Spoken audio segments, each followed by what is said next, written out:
Hello, everyone, and welcome to the ACTIVAGE Virtual Experience Day. It's for me an honor to host this event in which this amazing project will demonstrate how it is possible to enhance the health, independence, and quality of life of senior people thanks to cutting-edge technologies like the Internet of Things across Europe. During the event, we're going to discover how ACTIVAGE has positively impacted the main aspects of the active and healthy aging and IoT domains through an immersive experience using virtual reality technology. Today, we have the pleasure to count with the attendance of a great panel of experts from the technology, healthcare, industry, and innovation field. Thank you very much to all of you for joining us, both physically and virtually here on stage. And I would like to take the opportunity to greet all the people joining us. You can follow this event through social media on @ActivageProject Project account using the hashtag #ActivageBigDay. Now I want to present Germán Gutiérrez, Medtronic Integrated Health Solutions Director and ACTIVAGE Project Coordinator, who will welcome the event on behalf of the project, and to Jan Komarek, Program Officer of DigiConnect Internet of Things, representing the European Commission. So, Germán, welcome. It's a pleasure to have you here. And first of all, congratulations for ACTIVAGE, and the floor is yours. Thank you, Germán. Thank you. I know, thank you very much for this very clear introduction. And well, I am very happy and honored just to introduce you to this ACTIVAGE Experience Day that, by the way, is the end of a journey. This has been a journey of 4 years, very intensive journey in which more than 50 partners from all Europe with universities, small and medium enterprises, institutions, administration, and more importantly, 8,000 patients and citizens and senior people that have benefited for all the work that we have developed in this project. And I cannot imagine a better way just to introduce you all for the results of the project and also for the spirit of this project to invite our project officer from the European Commission that is supporting us in this initiative, Jan Komarek, that is going to send us, I think, a very compelling message about this day and the real spirit of this event. So, Jan, the stage is yours. Hello, this is Jan Komarek. I would like to take this opportunity of ACTIVAGE Experience Day and to present how a European Commission is supporting health and care sector. My presentation has several parts. I will first talk about the demographic challenge, about the digital transformation in the healthcare sector, then how EC supports this sector, and what is the overview of health and care cluster. So the demographic challenge is reflected in the demographic tree, where with the solid line you can see the current situation of the distribution of the age cohorts, and the bars are showing future distribution, having more people in the higher age cohorts. That's creating a long-term problem for health and care sector. To tackle the problem, the Eastern member states must reform their pension systems. That's on top of the agenda of the member states. But they can also employ ICT. They can go the smart way around the problem partially. This is another way to look at the aging problem. Future shortages in labor supply are basically expected due to demographic change, and increases in the public health and care expenditure will increase substantially as a percentage of the GDP. But you can also see that across EU member states, the picture is asymmetric, and this is corresponding to the parameters of each pension system. So the transformation of the digitization of the health and care sector is characterized by several trends. We are moving from acute care to long-term care. instead of one disease, we are treating multiple diseases in one time. We are turning the patient from passive role to active consumer role. The care is moving more from home, from institutions to home, and we are more and more experiencing personalized care approaches. There are new domains that came about due to the interplay of the health and care sector and ICT. And those are service robotics, telehealth and telecare, prevention and early risk detection, and integrated care. The healthcare sector is a major driver in the deployment of Internet of Things, as shown in this graph, right after the transport sector. So this is also another way to look at it, how healthcare is contributing to the GDP. The European Commission, of course, for many years supports this area through its grants, and this slide shows some recent calls on topics surrounding health and care. So in 2016, large-scale pilots came about, and this is where ACTIVAGE was evaluated, and then we have many other calls that followed. These are the examples of the projects that came about through different calls. So as I mentioned, ACTIVAGE came about through large-scale pilots, and then we have other projects that are now participating in the health and care cluster, and that are still running. The health and care cluster came about a year ago, in December 2019. It is managed by two units, Connect E4 and H3 unit, which is based in Luxembourg. The support for the coordination and support is provided by OpenDEI, CSA, and it's organizing 5 working groups of the cluster. The open calls are coordinated by myself, and the cluster now comprises of 9 projects. They are amounting altogether to 137 million of EU funding. These are the 5 working groups: dissemination, use cases, KPIs, architecture and standards, GDPR implementation. The next slide is showing the overview of the projects that and how their governance between the 2 units. Another slide is showing the budget of the projects participating in the health and care cluster. So as I said, a huge amount of funding is involved here, 137 million. And this is only the EC funding, and the total budget is 153 million of the health and care cluster projects, where ACTIVAGE is also participating. We are especially interested in the multiplication effect of the calls of the projects. Therefore, we welcome the engagement in open calls, and we have experienced with ACTIVAGE 2 open calls, which are completed now.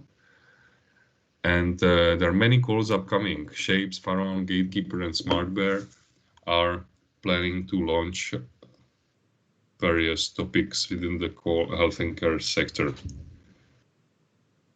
It is to be noted that the country distribution of the health and care cluster is more concentrated to South Europe, Spain, Italy, Greece, that are dominating this cluster. So this was all from my side concerning the contribution to the ACTIVAGE Experience Day. I wish you have an interesting experience today, and I'm looking forward to future exchanges. Thank you. Goodbye. Thank you, Jan. I think this has been very clear picture and very clear vision of what is the reason of ACTIVAGE, why, and now the rest of the day we are going to devote on the how we have made it possible. So thank you very much. Thank you, Germán Gutiérrez. Thank you so much. Thank you also, Jan Komarek from the European Commission for this warm welcome. And please don't go too far. Okay, I'll need you here in a few minutes on stage, okay? Thank you. Thank you, Germán. And I'm welcoming now Mr. Sergio Guillén, his Chief Innovation Officer of MySfera. So, Sergio, congratulations for ACTIVAGE. Thank you very much. And please let us know, Sergio, what is actually ACTIVAGE? The short answer is that the ACTIVAGE is a large-scale pilot in the field of smart living environments for aging well that have been supported and financed by the European Union.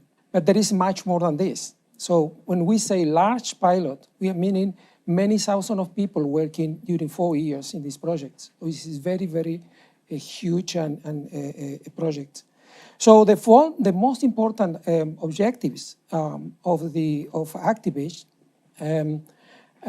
was the production of radical innovation on how technologies, in particular Internet of Things, will facilitate, will make easier and effective the production of social care services for all the people. And secondly is how these services will be distributed, will be deployed to many thousands of people in Europe in a very well and a very effective way. And the third, and no less important, is the way that the public administrations, private and public operators and individuals can procure that services from the market. So the most, from the point of view of technology, so ACTIVAGE has leveraged a secure and compliant and Internet of Things for health and social care. So we have to say that ACTIVAGE has produced 3 levels of innovation. In one part is the technological innovation. In the second is that we have deployed the largest IoT and social care services in Europe so far. And the third, and no less important, is that we have created the instrument for the transference of all this innovation to support the digitalization of health and social care systems in Europe. That is my looking forward to see all the results of ACTIVAGE today in this special virtual day. Sergio Guillén, Mr. Sergio Guillén, I'll see you also in a few minutes, okay? Thank you. Thank you very much. See you. And now let's go with Miss Maria Teresa Arredondo, Professor at the Photonics Department and Director of Life Supporting Technologies at the Polytechnic University of Madrid. Maria Teresa, please. Hello, welcome on stage. Hello, How are you? good Pleasure morning. to be with you also. Thank you very much indeed. Maria Teresa, I have a personal question for you because I would like to know what is the most compelling feature of ACTIVAGE you want to share with us today. Well, okay, ACTIVAGE was for us something really very special and very good for the progress of the healthcare in general. But let us talk about what are the smart cities for a better health. And then we have to face that aging is a global phenomenon in the population all over the world. And we have to enhance the services for a better healthcare services in the late life mainly. And in this case, we in ACTIVAGE, we have been facing two main aspects from the point of view of the Madrid pilot site, MAJA. And one of those was frailty. Frailty is a previous state of disability. And then in this case, the risk of the dependency is higher. And there is another new burden for the population, which are the mild cognitive impairments. This is very, very important because this is happening in about 20% of the overall all population of elderly people. And there are a lot of consequences of this, but mainly, for instance, the sensation of loneliness, and this increases sensation of frailty. But we don't have to see this as a big problem, as something without solution or so. We have to see this aging as a opportunity, a new opportunity for all of us. And this is a success of our civilization. So in this case, we are really facing a new challenge. And we are supported by the policies in Europe. For instance, in EIP on active and healthy aging, for example. And this is not just about living longer, but it's about living happier, living better. And this is what we are looking for. For instance, in 2030, half of the world population will live in urban environments. And what happens with this? The question is, will be the smart cities prepared to face all this situation for this kind of population? And the question are also, are the IoT technologies prepared in order to enhance, the possibilities for these aging people? Are they going to enhance these possibilities or these opportunities to be socially connected, to be communicated all over the world? We have to see what happens with the smart living environments in the smart cities, and also how this will be related with an active and healthy aging.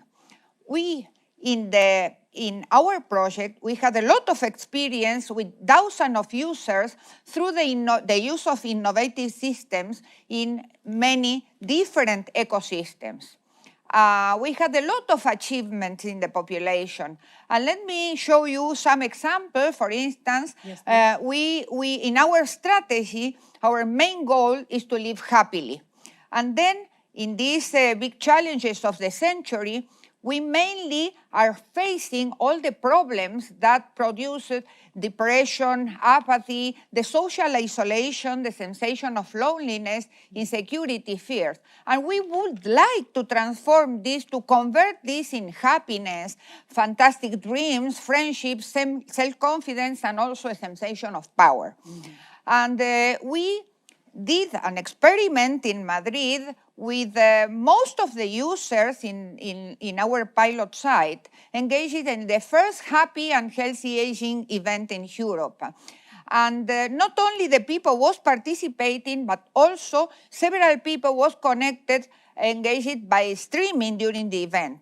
And it was fantastic because people was strongly participating, and they were really happy during this day, and they are asking us to continue with this, to be happy, to produce a better world all together. Thank you very much. Thank you, Ms. Maria Teresa. I love the main goal of we have to live happier and we have to live better. Thank you for everything. Thank you, Ms. Maria much, Teresa. And now we welcome again Germán. Germán, please. Germán Gutiérrez. Thank you. Hello, nice to have you here again. Welcome back. I have not a very simple question. I want to know what is the position today of ACTIVAGE in the European landscape of health and social care? Okay, what a question. I'll do my best. Well, really, ACTIVAGE, I think, is in fashion.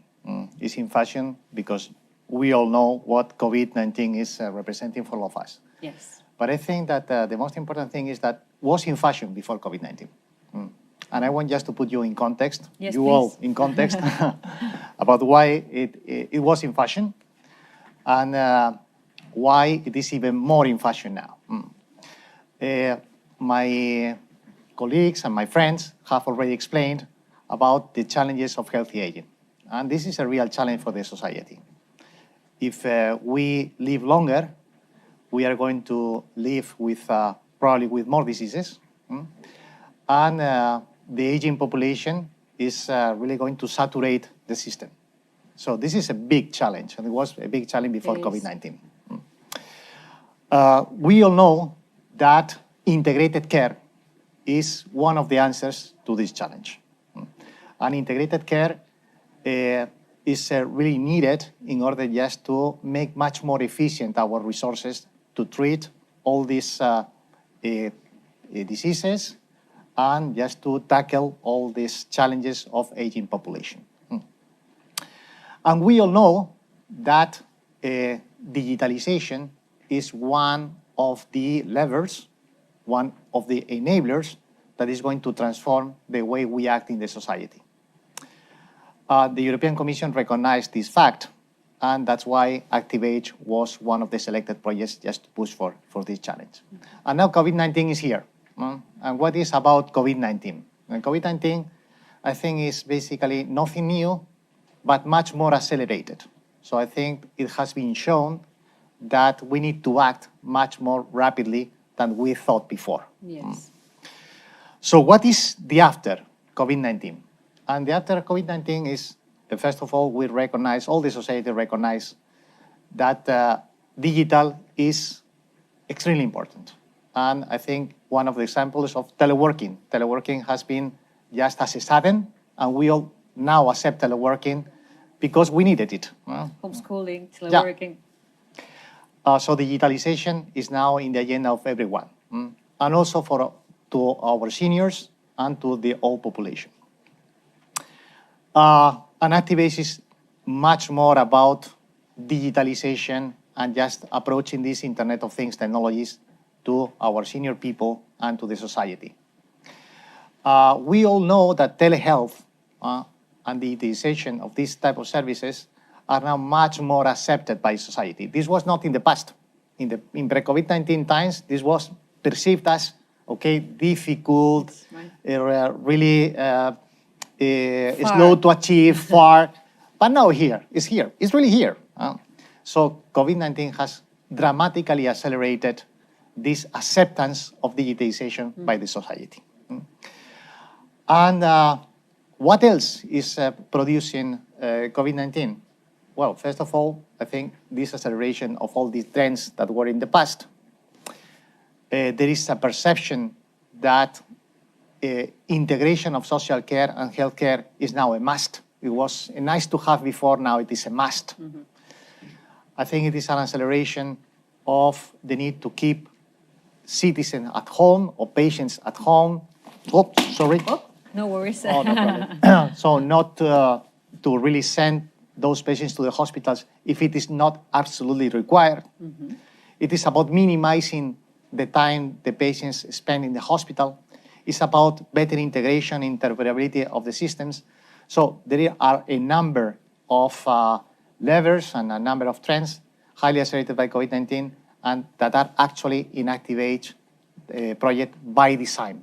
So was in fashion before and was in need before, but now I think ACTIVAGE is in the stage. So it is the time for ACTIVAGE, and I think what we are doing in ACTIVAGE is going to revolutionize the way the society is really attending and tackling this challenge.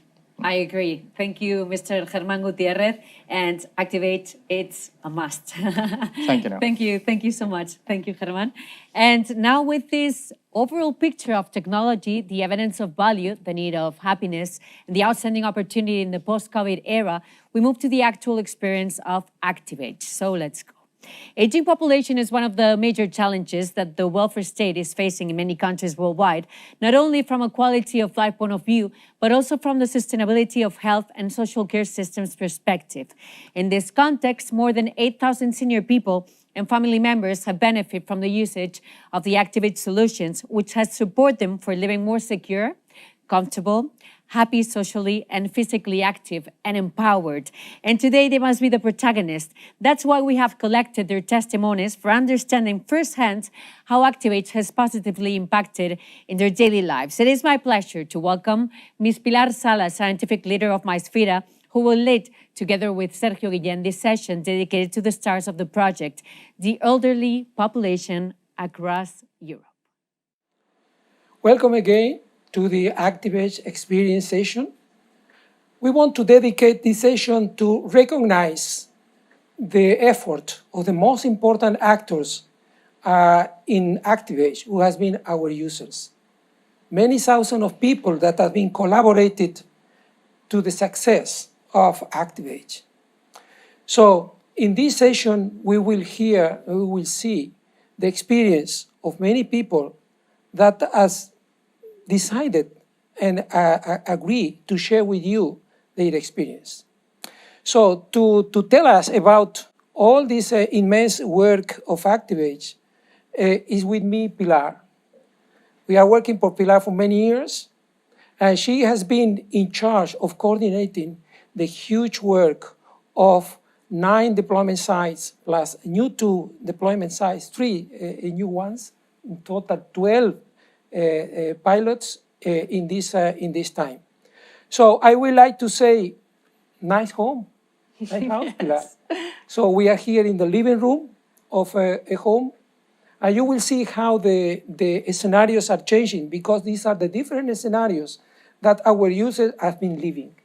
So Pilar, let us know, how has been your work in these 4 years? Okay, indeed, it has been a great challenge, but also rewarding work to work so closely with the end users, with the seniors. As you mentioned, the goal of ACTIVAGE was to create an ecosystem for active aging solutions based on IoT technologies to support the independent living of the elderly people and to promote the quality of life across Europe. So we have started with 9 deployment sites in 7 countries across Europe, from northern countries, for example, in Turku, in Finland, or Leeds in UK, to Central Europe with several municipalities in the state of Hesse in Germany, or Grenoble in the Isère department in France, to the southern countries, like in Spain, where we have 3 sites in the region of Galicia, in Madrid, and in the city of Valencia, in the region of Emilia-Romagna in Italy, and finally with many municipalities in Greece. This ecosystem has been expanded in the last year of the project with 3 new deployment sites and 2 new countries. One in Lisbon, in Portugal, and another in Sofia, in Bulgaria, and a new deployment site in Spain, in Barcelona. All the local teams have worked very closely to their users, their elderly people, but without forgetting to involve also the other stakeholders that surround them, the families, the friends, also the professionals that provide healthcare and social care services that has worked together to deliver the solutions to the elderly people. How we have done that? We have done this, putting in place a co-creation process iteratively, in which the local teams has been collected the main needs and the main concerns of the seniors, but without forgetting the needs of the caregivers. So with all of that and a continuous feedback from the users of the solutions, we have been able to improve these solutions to really ensure that it meets the needs of the caregivers and the users. These solutions has been framed in the context of the main concerns of the elderly population that are living outdoor with freedom, feeling safe at home, preventing the mental decline, also taking care of their diseases, and preventing or promoting the social connections. We have worked together in 11 use cases that are categorized in these areas, and each deployment site has selected the ones that were more appropriate to their users. For example, in feeling safe at home, we have daily activity monitoring or emergency trigger, or support for mobility and transportation, exercise promotion, and preventing mental decline are examples that we are going to see in the words of the elderly that are with us today. So with that, during the course of the project in these 4 years, we have been able to deploy these solutions to more than 7,800 users that has participated with us for more than 2 years and a half. So they have been these solutions in use for the last 2 years and a half. And with more than half of the participants has been the elderly people themselves. So they are the best ones to tell us about the benefits and their experience. And with that, I will give the floor to our participants so they can share with us their experience of being part of ACTIVAGE. And we will start with the example of Manuel from Valencia that is going to share with us his experience with the daily activity monitoring service.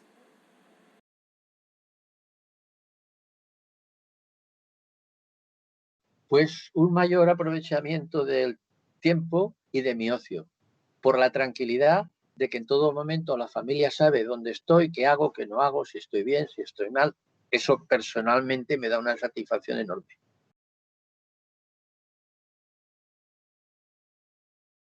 Independiente y tranquilo, y muchísimo más tiempo, porque no están preocupados por mí, eso me da muchísima tranquilidad, satisfacción, y te da una libertad de que estás solo, pero siempre amparado y siempre protegido por la familia.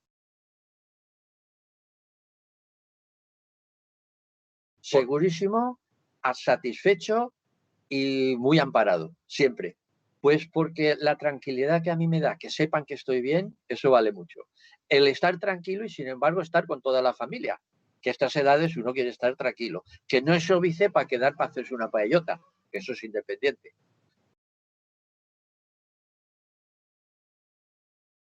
La satisfacción, la seguridad, el encontrarse satisfecho, amparado. Nunca estás solo. Estás solo en casa, pero nunca estás solo. Sabes que está la familia que en todo momento puede echar un vistazo, te puede mirar y decir, uy, estoy tranquilo. Y eso a los mayores nos da también muchísima tranquilidad. Sí, por supuesto. Ten en cuenta que ya no me tengo que fiar de lo que él diga, sino que simplemente en la aplicación puedo controlar las veces que se levanta por la noche o los problemas que tiene durante el día en casa. Entonces, esto supone una tranquilidad muy importante. Sí, más que recomendar, es que hasta obligaría a que cada anciano que estuviera solo o cada persona mayor que estuviera sola en casa tuviera un sistema para poder controlar a los familiares qué es lo que hace o deja de hacer. Eso es una tranquilidad muy importante. Okay, now we are going to move to Greece to see an example of mobility monitoring and advice for active user.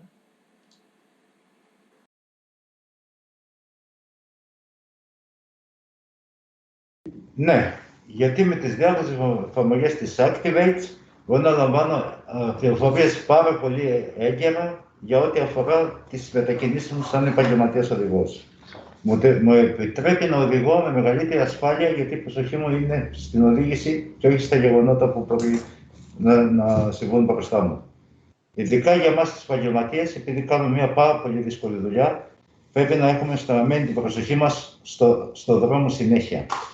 Με το ACTIVAGE αισθάνομαι πολύ πιο ασφαλής και πολύ πιο σίγουρος.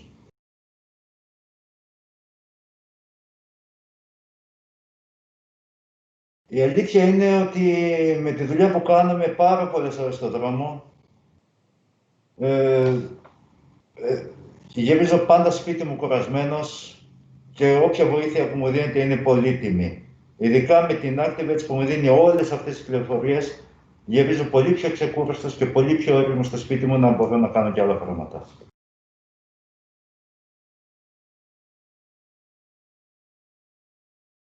Το κύριο όφελος που έχω με την ACTIVAGE είναι ότι με προειδοποιεί την ώρα που ακριβώς το χρειάζομαι. Για τις διαβάσεις των πεζών, αν περνάει κάποιος πεζός στον δρόμο, αν γίνονται κάπου έργα. Είναι μεγάλη ανακούφιση για μένα το επαγγελματικό οδηγό. Μου λύνει τα χέρια με λίγα πράγματα. Αποφεύγω πάρα πολλούς επαγγελματικούς κινδύνους.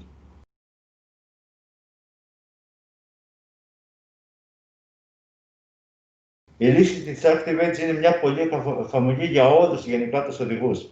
Ειδικά όμως για εμάς τους επαγγελματίες και ειδικά για τους ηλικιωμένους επαγγελματίες που έχουμε μικρότερα ανταλλακτικά. Μας δίνει τα ανακλαστικά. Μας δίνει την πληροφορία που θέλουμε ακριβώς τη στιγμή που τη χρειαζόμαστε. Δεν χρειάζεται όλη την ώρα να κοιτάμε το κινητό μας το τι συμβαίνει στον δρόμο. Είμαι πολύ πιο σίγουρος όταν οδηγώ με την ACTIVAGE. And now we move from the south of Europe to the north to Finland, in which a physiotherapist is going to explain us her experience with the exercise promotion service. Eli meillä on ollut näitä ikääntyneiden liikuntapelejä käytössä liikuntapalveluiden ikääntyneiden tasapainoryhmissä.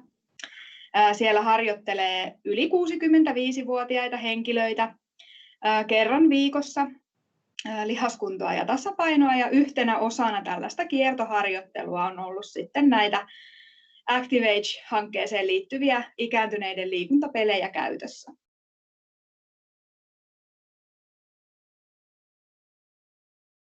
Meillä pelit on ollut käytössä niin, että siinä on ollut myös useita muita harjoituksia tämän liikuntapelin ohella. Eli on ollut kaikkiaan 12 harjoitusta, ja niistä yksi on ollut sitten tämä tietokonepeli tai liikuntapeli.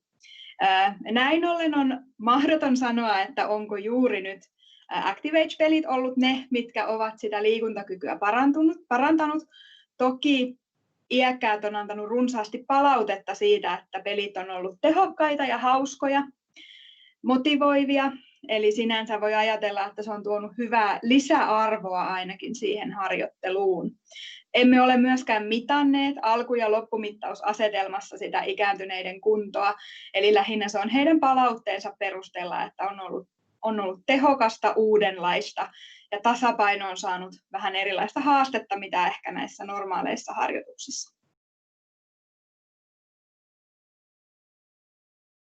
Kyllä aina kun on joku uusi juttu, motivoiva juttu, hauska peli tai muu vastaava, niin kyllä se tietyllä tavalla motivoi ja ehkä sitouttaa myös paremmin sitä asiakasta tulemaan paikalle. Eli kun siellä on hauska uusi peli, niin kyllä se ehkä on auttanut siihen, että kerta toisensa jälkeen taas tullaan ja jaksetaan treenata, kun se on miellyttävää, hauskaa, uutta, motivoivaa se pelin käyttö.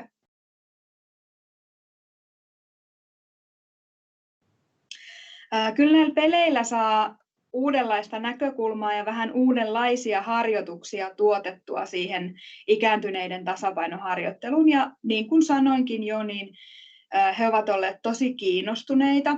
Tämä on ollut heille tosi hauskaa, mukavaa tekemistä. He on jälkikäteen kovasti kiitellyt, että kiitos kun saimme pelata näitä pelejä. Ja sinänsä se, että se on yksi keino luoda sitä lisämotivaatiota siihen liikuntaan, niin se on ollut ehkä sellainen, mikä itselläni eniten tulee nyt päällimmäisenä mieleen näistä hyvistä niin kuin asioista, mitä tällä pelillä on ollut.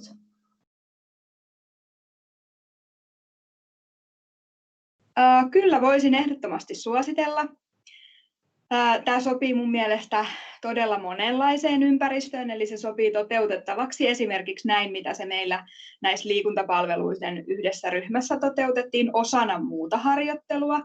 Mutta miksei se voisi olla mahdollista iäkkään käyttää jopa itsenäisesti kotona tai niin, että se harjoittelu olisi pelkästään tätä liikuntapeliharjoittelua sen tietokoneen kanssa jossain ryhmässä. Eli sopii monen tilanteeseen ja voisin kyllä ehdottomasti suositella. Eli kyllä se on saanut niin paljon positiivista palautetta sieltä ikääntyneiltä, että kyllä voisin suositella.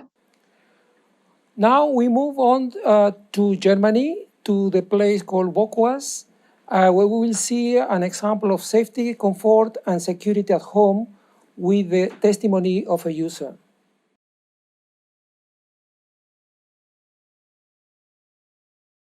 Ich weiß, dass das Gerät eingebaut ist und dass meine Wohnung jetzt was kann, was sie früher nicht konnte.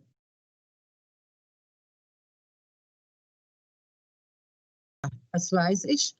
Aber wahrnehmen, ich sehe ja im Hintergrund, ich spüre es ja gerade. Und ich sehe es auch nicht.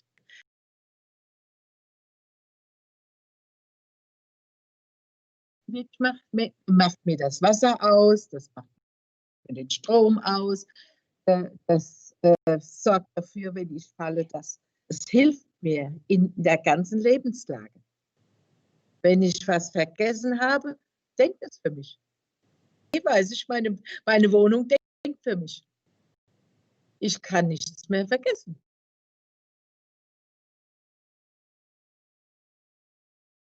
Ich muss, dass das Licht angeht und dass ich ohne zu stolpern ins Bad gehen kann. Auf jeden Fall, das ist eine ganz tolle Sache. Die passt sogar für junge Leute.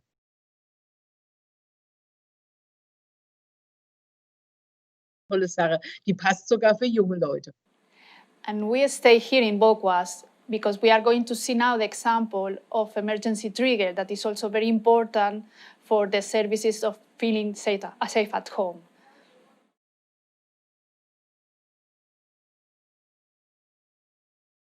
Beruhigende Situation. Man weiß, man wird beobachtet und kontrolliert, dass nichts passiert. Und wenn, ist eigentlich sofort jemand da. Ich habe selbst ausprobiert. Ich bin gestürzt und habe mir die Hand gebrochen, aber es war wirklich an diesem Tage auch 0,0 jemand da, der mich dann weiter behandelt hat.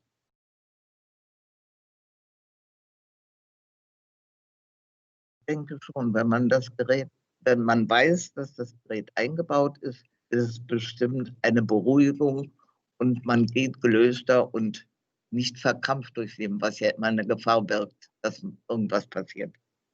Und man weiß, dass der Strom ist am Herd, existiert nicht, es ist alles abgeschaltet.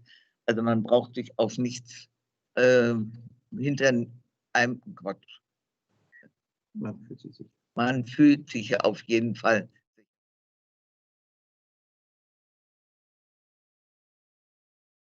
Ich denke schon. Wenn man weiß, dass immer jemand da ist, der auf einen aufpasst und der im Bedarfsfall schnell Hilfe holt, dann ist das sicher etwas, was einen beruhigt länger leben lässt.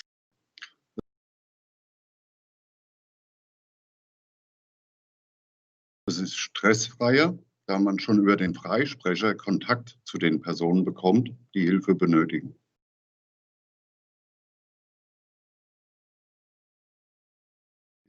Es ist für 24 da, auch wenn keine Person anwesend ist. Ja, den Alarm und kann immer eingreifen und deswegen innerhalb kürzester Zeit auch durch einen passiven Alarm, der nicht aktiv gedrückt werden muss. Now we will situate in Emilia-Romagna in Italy, in the rare deployment sites, with an example of notification of a normal situation. In this case, the testimony is a family member and a healthcare professional.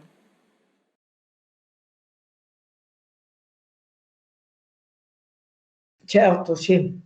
Mi sento più sicura perché so di essere seguita. So di essere seguita e anche se ho bisogno, che io mi trovo in difficoltà, so che c'è qualcuno di cui mi posso fidare e chiamare, perché loro sono sempre stati molto presenti in questo gruppo. Io direi che è stata un'ottima iniziativa.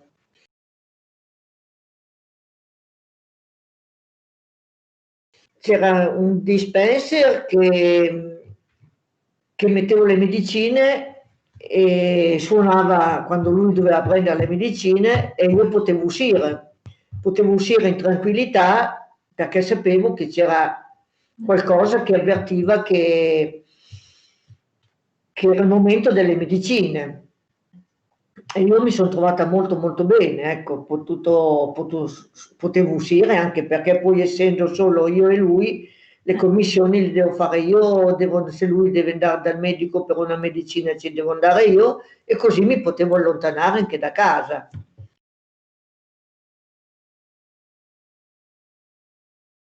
Sì, sicuramente, perché non si sentirebbero mai sole. Insomma, e poi ti dà questa sicurezza, come dicevo prima, che sai di avere qualcuno con cui sfogarti, parlare, e poi sono sempre stati molto presenti quando dicevo non so, c'è questo che non va, dopo un attimo, per dire dopo un attimo, qualche ora o il giorno dopo erano qua a mettere a posto tutte le cose.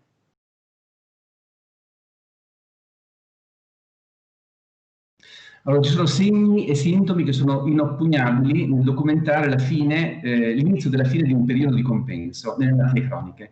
Intercettare questi segni e questi sintomi vuol dire spesso evitare dei ricoveri diciamo così, allontanarli nel tempo. E quindi affrontare poi l'acuzie in modo precoce e immediato. In una società come la nostra, complessa, dove sono sempre più frequenti le famiglie nucleari o la rete sociale amicale si sta sempre più perdendo, la presenza di un elemento tecnologico in grado di intercettare questi segni e questi sintomi, tra l'altro in mano a dei professionisti che li sanno leggere, rappresenta un elemento estremamente utile e addirittura anche umanamente ricco, cioè è uno strumento importante anche proprio dal punto di vista della ricchezza delle relazioni cliniche col paziente, insomma.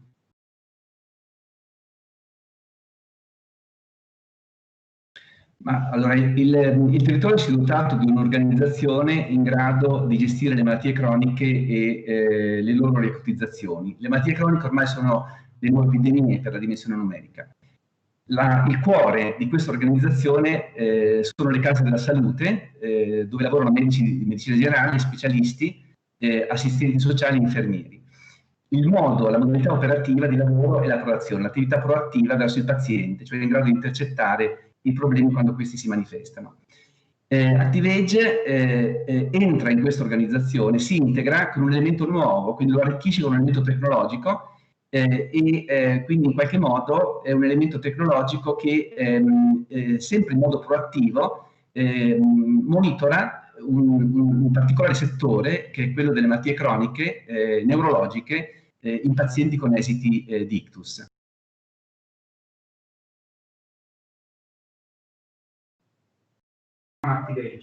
Ma ACTIVAGE ha accelerato, ha aiutato ad accelerare un percorso di acquisizione di tutta la tecnologia che sul territorio può aiutare a governare appunto il territorio.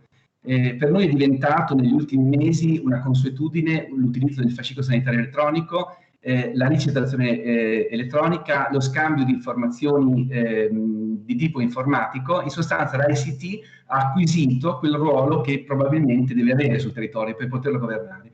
Devo dire che il Covid ci ha obbligato ad acquisire questi strumenti e quindi paradossalmente ha avuto una sua utilità. Il vantaggio di ACTIVAGE è il vantaggio che è insito alla tecnologia applicata all'assistenza e alla clinica, quindi un vantaggio enorme. And we go now to Spain. In Galicia region, they have deployed services related to the taking care of diseases. In the first place, we are going to see how integrated care has been provided with the testimony of the user and the healthcare professional. Antes, cuando quedaba en casa, quedaba solo. Si me caía o me desmayaba, tenía que esperar a alguien que llegase para que me echasen una mano. Ahora con este sistema lo aprieto y siempre me sale la operadora. Y después tenemos 3 sensores, uno en la cocina, otro en el pasillo y otro en el salón, para detectores de humo. En caso de que haya un incendio o humo de cualquier tipo, pues nos avisan. Es una tranquilidad terrible, no solamente para ti, sino para todos los familiares. En el caso de pacientes diagnosticados con fibrilación auricular mayores de 60 años con tratamiento anticoagulante y que además vivan solos, pueden acceder al programa ACTIVAGE Cuidado Integrado. Aparte de recoger las biomedidas, se instalarán sensores de movimiento monitorizados a través de Cruz Roja. Estos permiten la detección de posibles incidentes, caídas, deterioros clínicos del paciente, que permiten actuar de forma más precoz. Now we stay in Galicia, nice place, nice land. We will see the health parameter monitoring case, in this case with the participation of a user as well as a healthcare professional. Porque teníamos que estar continuamente pendientes de ir al centro de salud y ahora de esta forma lo hacemos desde casa. Y no solo eso, nos pesamos, nos medimos la tensión y nos hacemos el control del síndrome. Y entonces vamos al ordenador, miramos los resultados, porque son transmitidos inmediatamente al SERGES. A los profesionales de salud nos facilita y mejora la continuidad del seguimiento, ampliando el conocimiento de nuestro paciente, pudiendo prever las complicaciones que pueda tener y disminuyendo el número de visitas a nuestras consultas. And now we are going to see the examples of services for preventing social isolation. In this case, we are going to see two services deployed in Madrid and in Leeds.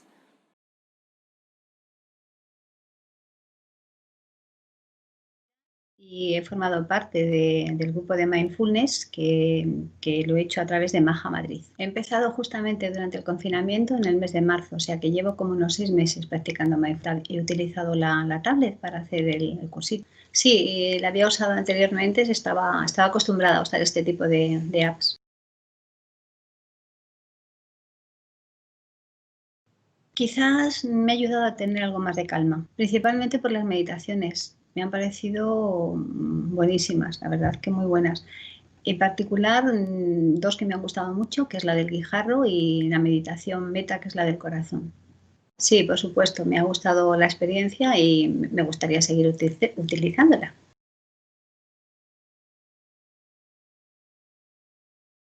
La forma que tenemos de trabajar en el centro de día es con gente que tiene deterioro cognitivo o algún tipo de grado de dependencia, entonces empleamos el día en estimular las capacidades tanto cognitivas como físicas. Sí que es cierto que la novedad al cerebro le llama más la atención, entonces sí que se puede sacar un impacto positivo. Es importante acercar las tecnologías a los usuarios, tanto en cuanto que estén un poco más conectados a la actualidad, a lo que hoy en día supone el mundo y los avances que se van dando.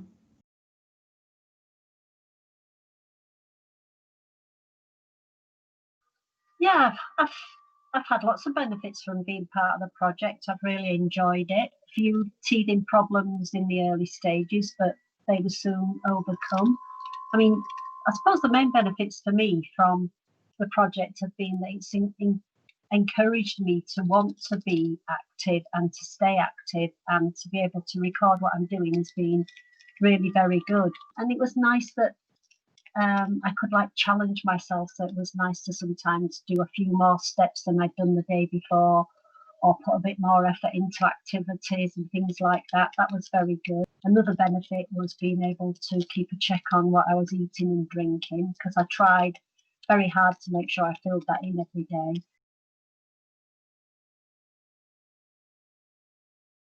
I think overall, it made a big difference to my life, and it really, really helped me. I really enjoyed using it. The other thing that I liked was that it would prompt me if I've ever had a day where I've not done as much activity. The watch would give a little vibrate and it would say, get up and make yourself a drink, or do some body twists or some stretches, something like this. So that would be good, I would imagine, for much older, maybe more frail people who don't move about as much and forget sometimes how long you kind of just been sitting in one place. The other parts that were very helpful were that it recorded things like my sleep, and I have a lot of issues with my sleep that's to do with my health conditions. So I was able to take that along to my doctor and show them the problems they were having, and they could see instantly where things were going wrong. In Madrid again, they worked on cognitive stimulation, and we will see the testimony of a user and a caregiver.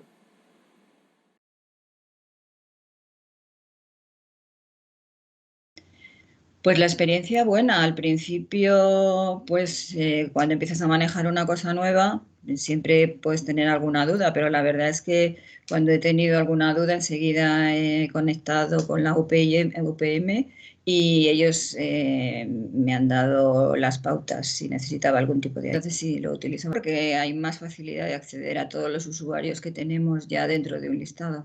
Pues en algunos casos las hago manualmente porque hay usuarios que cuando se les estropean las tablets prefieren que a través, por ejemplo, de WhatsApp le mandes información, pero el resto que tiene tablet lo prefiere a través de la tablet, lógicamente. Y se les estuvo mandando mucha información para que ellos pues estuviesen un poco más tranquilos y un poco pues intentar relajarlos y sobre todo pues acompañarlos y que supiesen que estábamos ahí con ellos.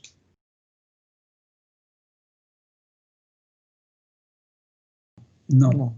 Bueno, no y sí, depende. Algunos juegos de los que vienen, en concreto, yo he sido incapaz de hacerlo. Uno de ellos he sido incapaz. Lo demás sí, muy fácil. Pero hay uno que no consigo. O sea que sí, no. Como un rompecabezas, que hay el puzzle, que tienes que colocar el edificio y no consigo hacerlo. Los demás, todos. Pero ese no me hago con él. Los juegos están bien, únicamente que también los hay que tienen diferentes niveles. Entonces hay el nivel experto, por ejemplo, pues cuesta más trabajo que un nivel, digamos, normal.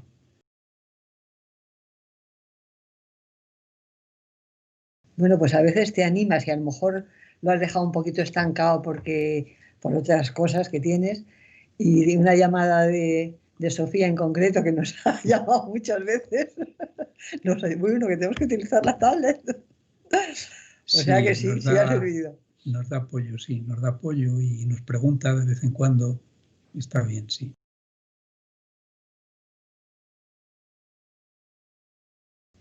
Pues más ágiles. Bien, sí, la mente más ágil y la verdad que sí, que sirve para tener el cerebro activo. Activo, ¿no? Sí. Y pensar en temas nuevos, sí.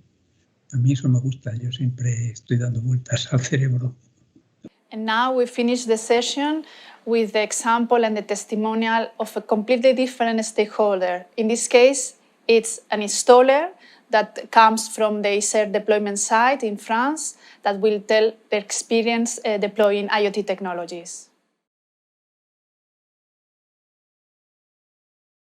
Alors, les facteurs clés sont une architecture simple et résiliente.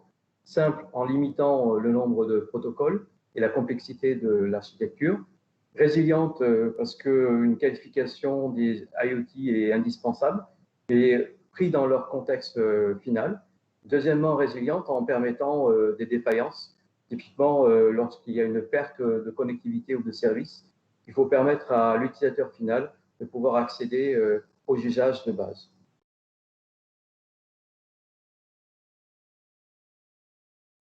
Alors déjà, cette expérience, elle est vraiment importante, c'est ce que je disais tout à l'heure. On va adresser ces projets différemment des projets technico-techniques classiques. Donc déjà, tout cet apprentissage, il est essentiel. Donc toute cette mise en réseau avec le monde médico-social a été très, très utile. Il faut savoir que les installateurs vont rarement directement travailler en mode B2C pour le bénéficiaire. En général, ils vont être missionnés par un conseil départemental, par une mutuelle assurance, un téléassisteur. On va rarement avoir des contrats directs, même si un des installateurs qui était avec nous sur le projet est connu sur la place publique pour cette spécialisation qu'il a. Après, ce qui est assez intéressant comme autre modèle, c'est que de plus en plus aujourd'hui se livrent sur le marché du neuf des logements collectifs qui sont déjà connectés. Connectés pas forcément dans une optique de handicap, mais ces solutions sont exactement les mêmes qu'on va installer aussi dans des situations, pour des personnes porteuses de handicap ou âgées. Donc, le jour où l'occupant de ce logement s'avère avoir des besoins particuliers, c'est très facile de rajouter quelques modules complémentaires et de refaire une programmation, de réajuster la programmation. Là-dessus, on va être sur des solutions qui sont de plus en plus pérennes. Et c'est vrai que le fait d'avoir travaillé sur ce projet nous donne aussi cet œil sur ces besoins à venir qui vont aller en grandissant. Et puis, en termes de réseau, nous, on a beaucoup collaboré entre installateurs. Donc, on était 4 réseaux sociaux à travailler sur le projet. On a tous eu des collaborations depuis le début du projet 2 par 2, on va dire, enfin, des co-traitances ou des collaborations. Et également, par exemple, avec l'un des installateurs, on a pris un projet dans l'Aveyron auprès du conseil départemental qui équipe 30 bénéficiaires, personnes âgées et porteurs de handicap, personnes porteuses de handicap, justement, 2 solutions à viser leur faciliter le quotidien de la même manière. With this testimonial, we finalize here our session. I hope that you all has been captured the feeling and the essence of ACTIVAGE with our users and caregivers. And thank you very much. So thank you very much once again. It has been really moving seeing so many people pleased, users feeling safe, cared for, and accompanied. Definitely active and healthy aging is possible with ACTIVAGE. Let's take now a 10 minutes break. We will resume with an interesting keynote speech by an international recognized geriatrician and 2 sessions focused on the project results from quality of life improvement and technology perspective. See you in 10 minutes.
Hello again to everyone connected. The vision of ACTIVAGE has become a European reference, demonstrating that thanks to novel technologies such as IoT, we can create new cost-effective solutions to improve our elderly's life, as well as contributing to the sustainability of healthcare systems and the competitiveness of the European industry.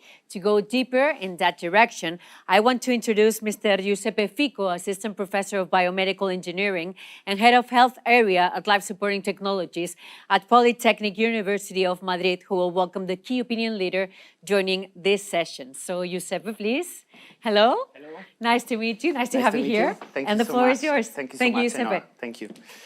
Well, it's a great honor to be here and to introduce the next two sessions. Before talking about the results that we have generated during the project, I have the honor and privilege to introduce our keynote speaker, Professor Leocadio Rodriguez Mañas. Hi. Thank you so much, Leo. It's an honor to be here with you for two reasons. One is because after several attempts, we finally have you as keynote speaker. And second is because of what you are going to say about aging and technology. So, Leo, the floor is yours. Thank you, Giuseppe. And a great pleasure for me to stay here attending this final meeting of the ACTIVAGE EU-funded project. I would like to show you some ideas, some thoughts about the meaning of using technologies in paying attention to the problems of older people. I would like also to release this lecture in memory of Professor Francisco del Pozo. Probably some of you remember him because he did this same lecture at the very beginning, in the early stages of the process. Unfortunately, he passed away 2 years ago, but I would like to dedicate this lecture to him and to his memory. In this first image, it's interesting to note how after the demographic transition and the epidemiological transition, now we are facing a true challenge, that is the clinical transition. We need to put in the daily practice all the things that have happened during these decades, during the last century, putting a different profile of patients, mainly older patients. Which is the main difference between classically attended patients and this new type of patients? The main difference is that disease, when you are old, are manifested not by classical symptoms, but by decreasing in functioning. As you can see in this slide, the lower line represents how comorbidity is increasing along the time when you are getting older. And as you can see, this comorbidity does not increase significantly. But look at the other three lines. It's quite clear that as you are becoming more and more old, your function, both physical and cognitive function, is going down, down, and down. Classical health systems have put the focus on diseases. What now we need is to put the focus in the true problem, that is the functioning of the other people. And this means that we need to transform our health systems in order to provide facilities able to maintain the physical and cognitive function of the older people. But at the same time, as they have chronic conditions, because this is a chronic condition, we need to have integrated, coordinated, and continued care. And for doing so, we need technology. Now, what is the issue? What is the main facts that technology can provide to us? Technology has the possibility to offer many advantages for the provision of this continued, integrated, and coordinated care. But first of all, it's very important to learn for the previous experiences that have not been particularly successful. There are two main issues that we should bear in mind when we try to develop a system using the help of the technology. First is, for instance, the usual problems with teleassistance.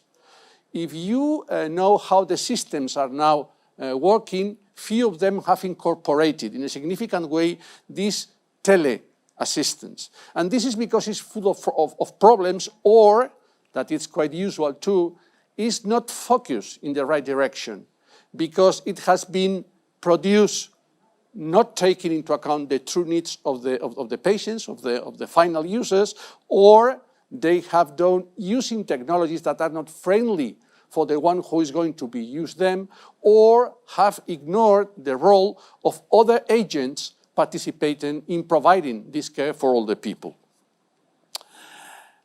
These are a summary of the whole possibilities of technology. As you can see, there are huge amount of things that technology can do for us. But this does not mean that we need to use all of them.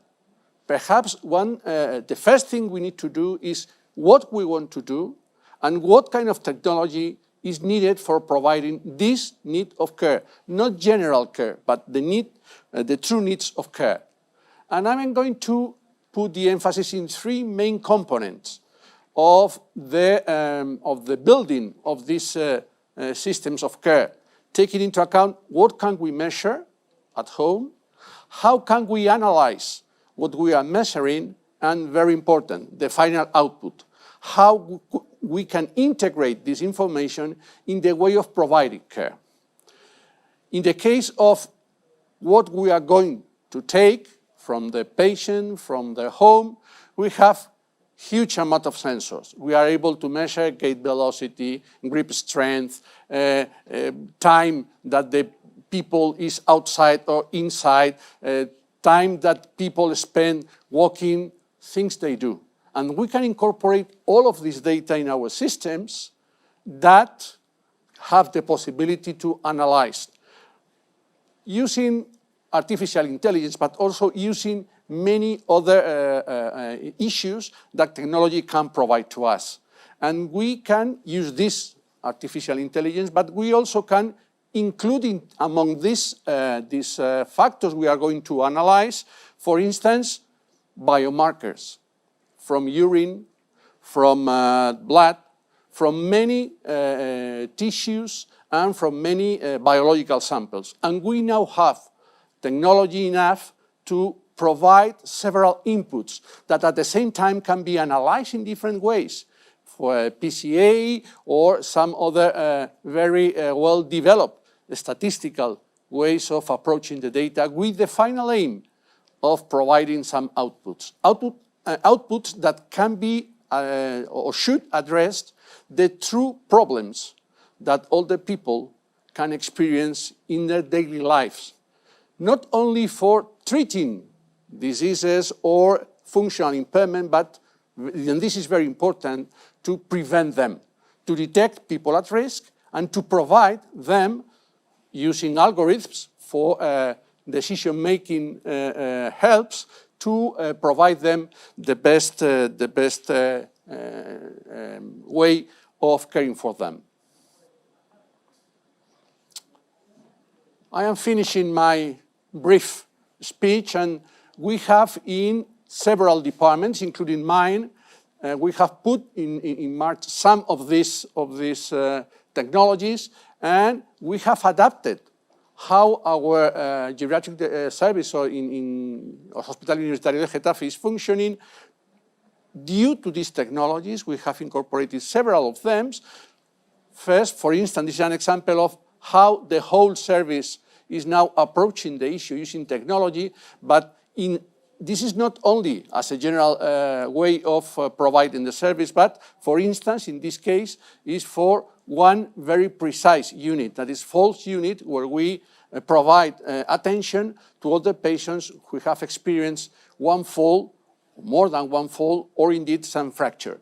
Using technology, we're able to assess the risk, the prognosis, the things that can be changed with our treatments, and how this is going to impact the prognosis of these older people. So I am finishing. I would like to give some take-home messages. That is, technology is very helpful, but if it is used appropriately. Second, technology is a main instrument to develop new models of health of care. And this can be used in both ways. First, to develop these new health of care systems, but also to attend particular conditions like the example I have shown you of the falls unit. So thank again for having invited me, and hopefully, I'm pretty sure about that you are going to continue enjoying for this final meeting of the ACTIVAGE process. Okay, thanks. Welcome back to this second but not less important part of this session, which will be about values, the values that we are generating. Before that, let me join also Professor Leocadio in remembering Professor Paco del Pozo, because I started my adventure in Madrid thanks to him 17 years ago. So I join in remembering Paco and his family. Okay, so regarding our session, this session, it will be about the value, the results that we have been generating in our project. As you know, as you have seen, the project is a large-scale pilot funded by the European Commission to demonstrate and to generate evidence in several aspects. For these reasons, we think that ACTIVAGE is a European reference on how to conduct such type of studies. Now, what do we mean with this type of study? Which are the peculiarities of such a project? As you have seen, there are many reference use cases, scenarios, services, technological services that we are testing in a variety of ecosystems that are different from each other and spread all over Europe. So these are the complexity that we are managing in such a big project. It's a large-scale pilot because the numbers are big. So actually, as you can see here, 5,000 users have been fully included in the evaluation and in the experiment of the project. And 4,000 more or less are seniors, and 1.4 are carers. So it's a quite big number that we have reached, but it means that we have to manage this type of complexity. From the protocol perspective, this means that we have to cope with the complexity that this local ecosystem presents. So they are very different from each other. The users are very different. The use cases, the technologies are very variegate. But from the other side, we want to keep with the enough rigorosity to generate the needed evidence for such a project. And for that, we have relied on existing European framework related with what we called, since 2012, the triple win strategy. So we want to generate outcomes that are relevant for three categories: quality of life, sustainability of health and social care systems, and innovation and growth. So this is the way we have tried to conceive our experiment. Now we are going to talk about the results that we have generated so far with our fantastic evaluation team. But prior to that, we have another welcoming introduction for one expert that we have introduced for this session. Is Professor Leandro Pecchia. He's professor at the School of Engineering at the University of Warwick, and is the elected president of the European Alliance on Medical Biological Engineering Societies. Among others, is a worldwide expert in the evaluation of technologies in healthcare. So welcome to you all, and welcome, Leandro. So before digging into the results, I would like to ask you to give us some insights on how you see such an experiment from a scientific perspective. Thank you, Giuseppe. Thank you for the invitation and for this interesting question. First of all, we have to acknowledge the fact that ACTIVAGE is the first large-scale pilot which is attempting to assess in a systematic manner social intervention for later life. This has probably never done before, at least not on this level, or this scale.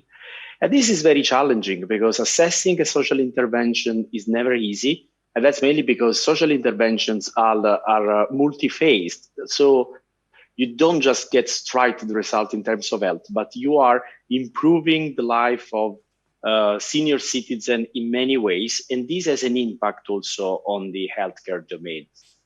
What I have seen in ACTIVAGE, which I was really amazed by, is the fact that this is probably the first time that powerful tools such as cost utility analysis has been adapted and used for such a complicated, complex, as you have well said, intervention into the domain of social intervention for later life. So I'm very happy because this paved the way to systematic comparison between a social intervention and an healthcare intervention. And this can inform future policies in Europe for later life.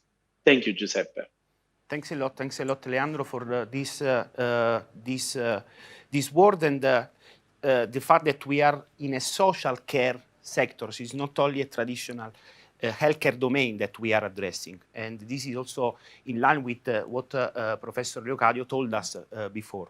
Now, I'm now introducing our fantastic evaluation team from ACTIVAGE. And Elena, I'm going to ask you to tell us some insight about the results that we have generated so far, mapping them in these three categories that I told before. So the first question is about the quality of life, how ACTIVAGE is impacting the quality of life of senior citizens.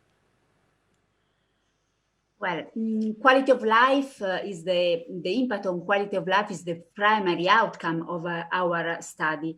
And according to our evaluation protocol, we get the results about this dimension at a different level. Global use case, that means at large scale pilot event, the reference, the deployment site, and the local use case.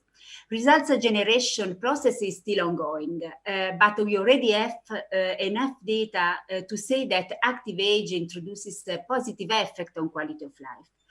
If you consider the trend per use case at large scale pilot level, we can see that we register a positive effect with the statistical significance for the integrated care service. And the quality of life doesn't decline for the cognitive stimulation service.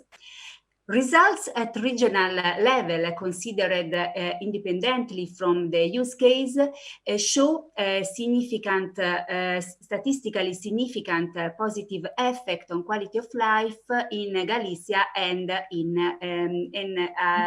Madrid. Next.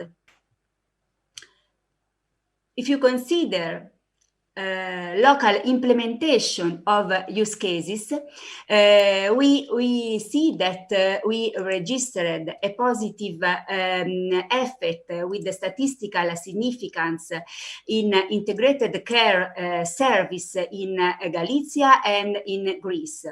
Small improvement, not decline, is also registered in WOCATs for the emergency trigger service and in Madrid for the exercise promotion service.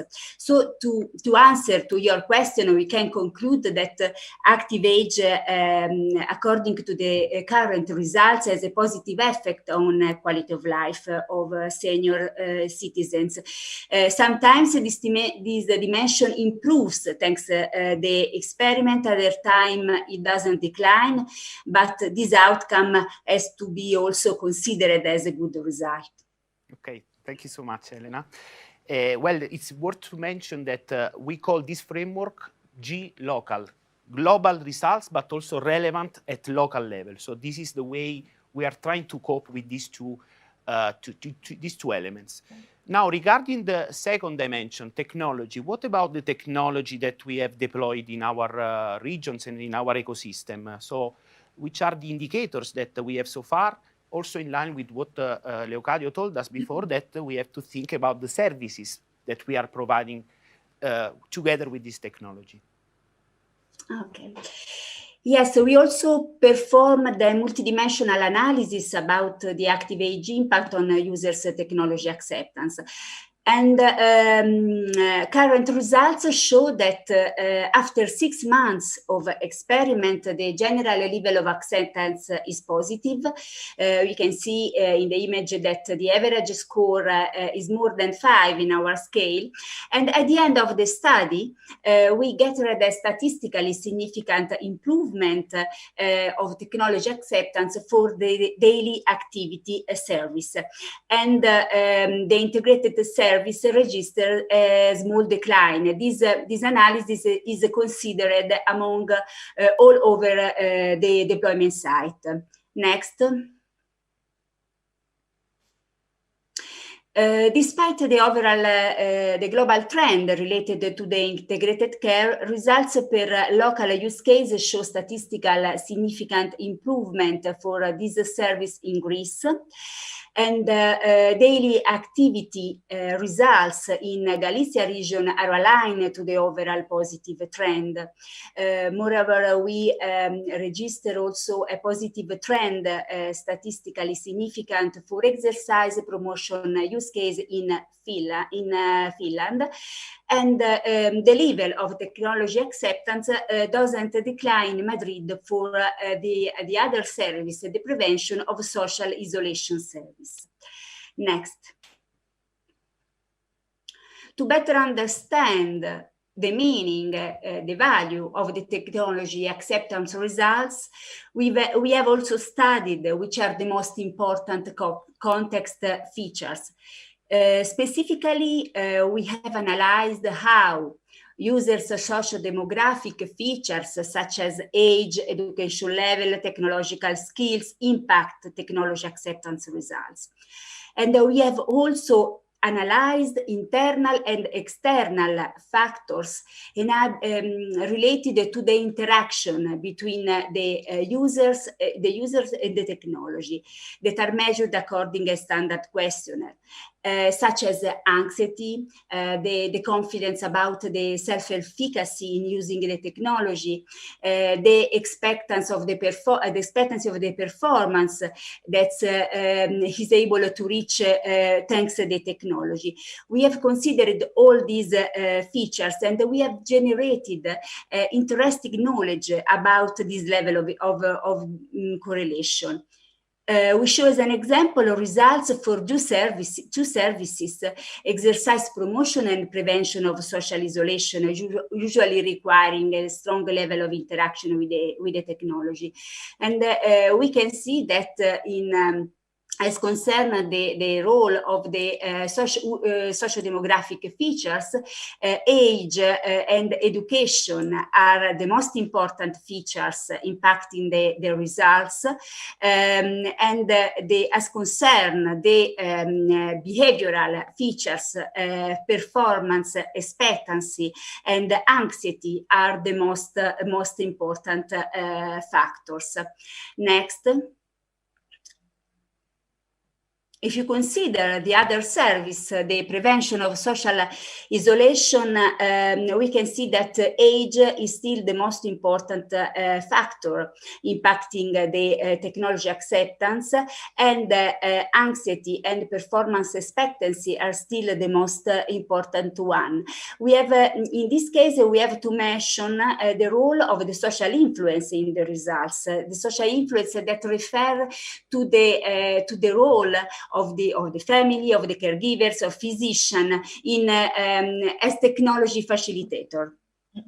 And at the end, we can see that, to summarize, we can say that the ACTIVAGE results in terms of evaluation of technology acceptance are very interesting and very good, because they are not only in terms of good level of satisfaction we have registered, but also in terms of a possibility to estimate the correlation with the context features. And this knowledge is very useful to understand the context that we are referring to. Thank you very much, Elena, for your answer. So we know that technology, how can be accepted, and how the factors that we have to consider in order to conceive it and deploy it as a service for social care and healthcare system. Now, regarding this last element, so it's very important, our last dimension that we have considered in our evaluation, which is the cost effectiveness analysis. So can you tell us something about that? Yes, cost effectiveness is a key pillar to evaluate the innovation sustainability, and ACTIVAGE values we gathered so far are very interesting and promising.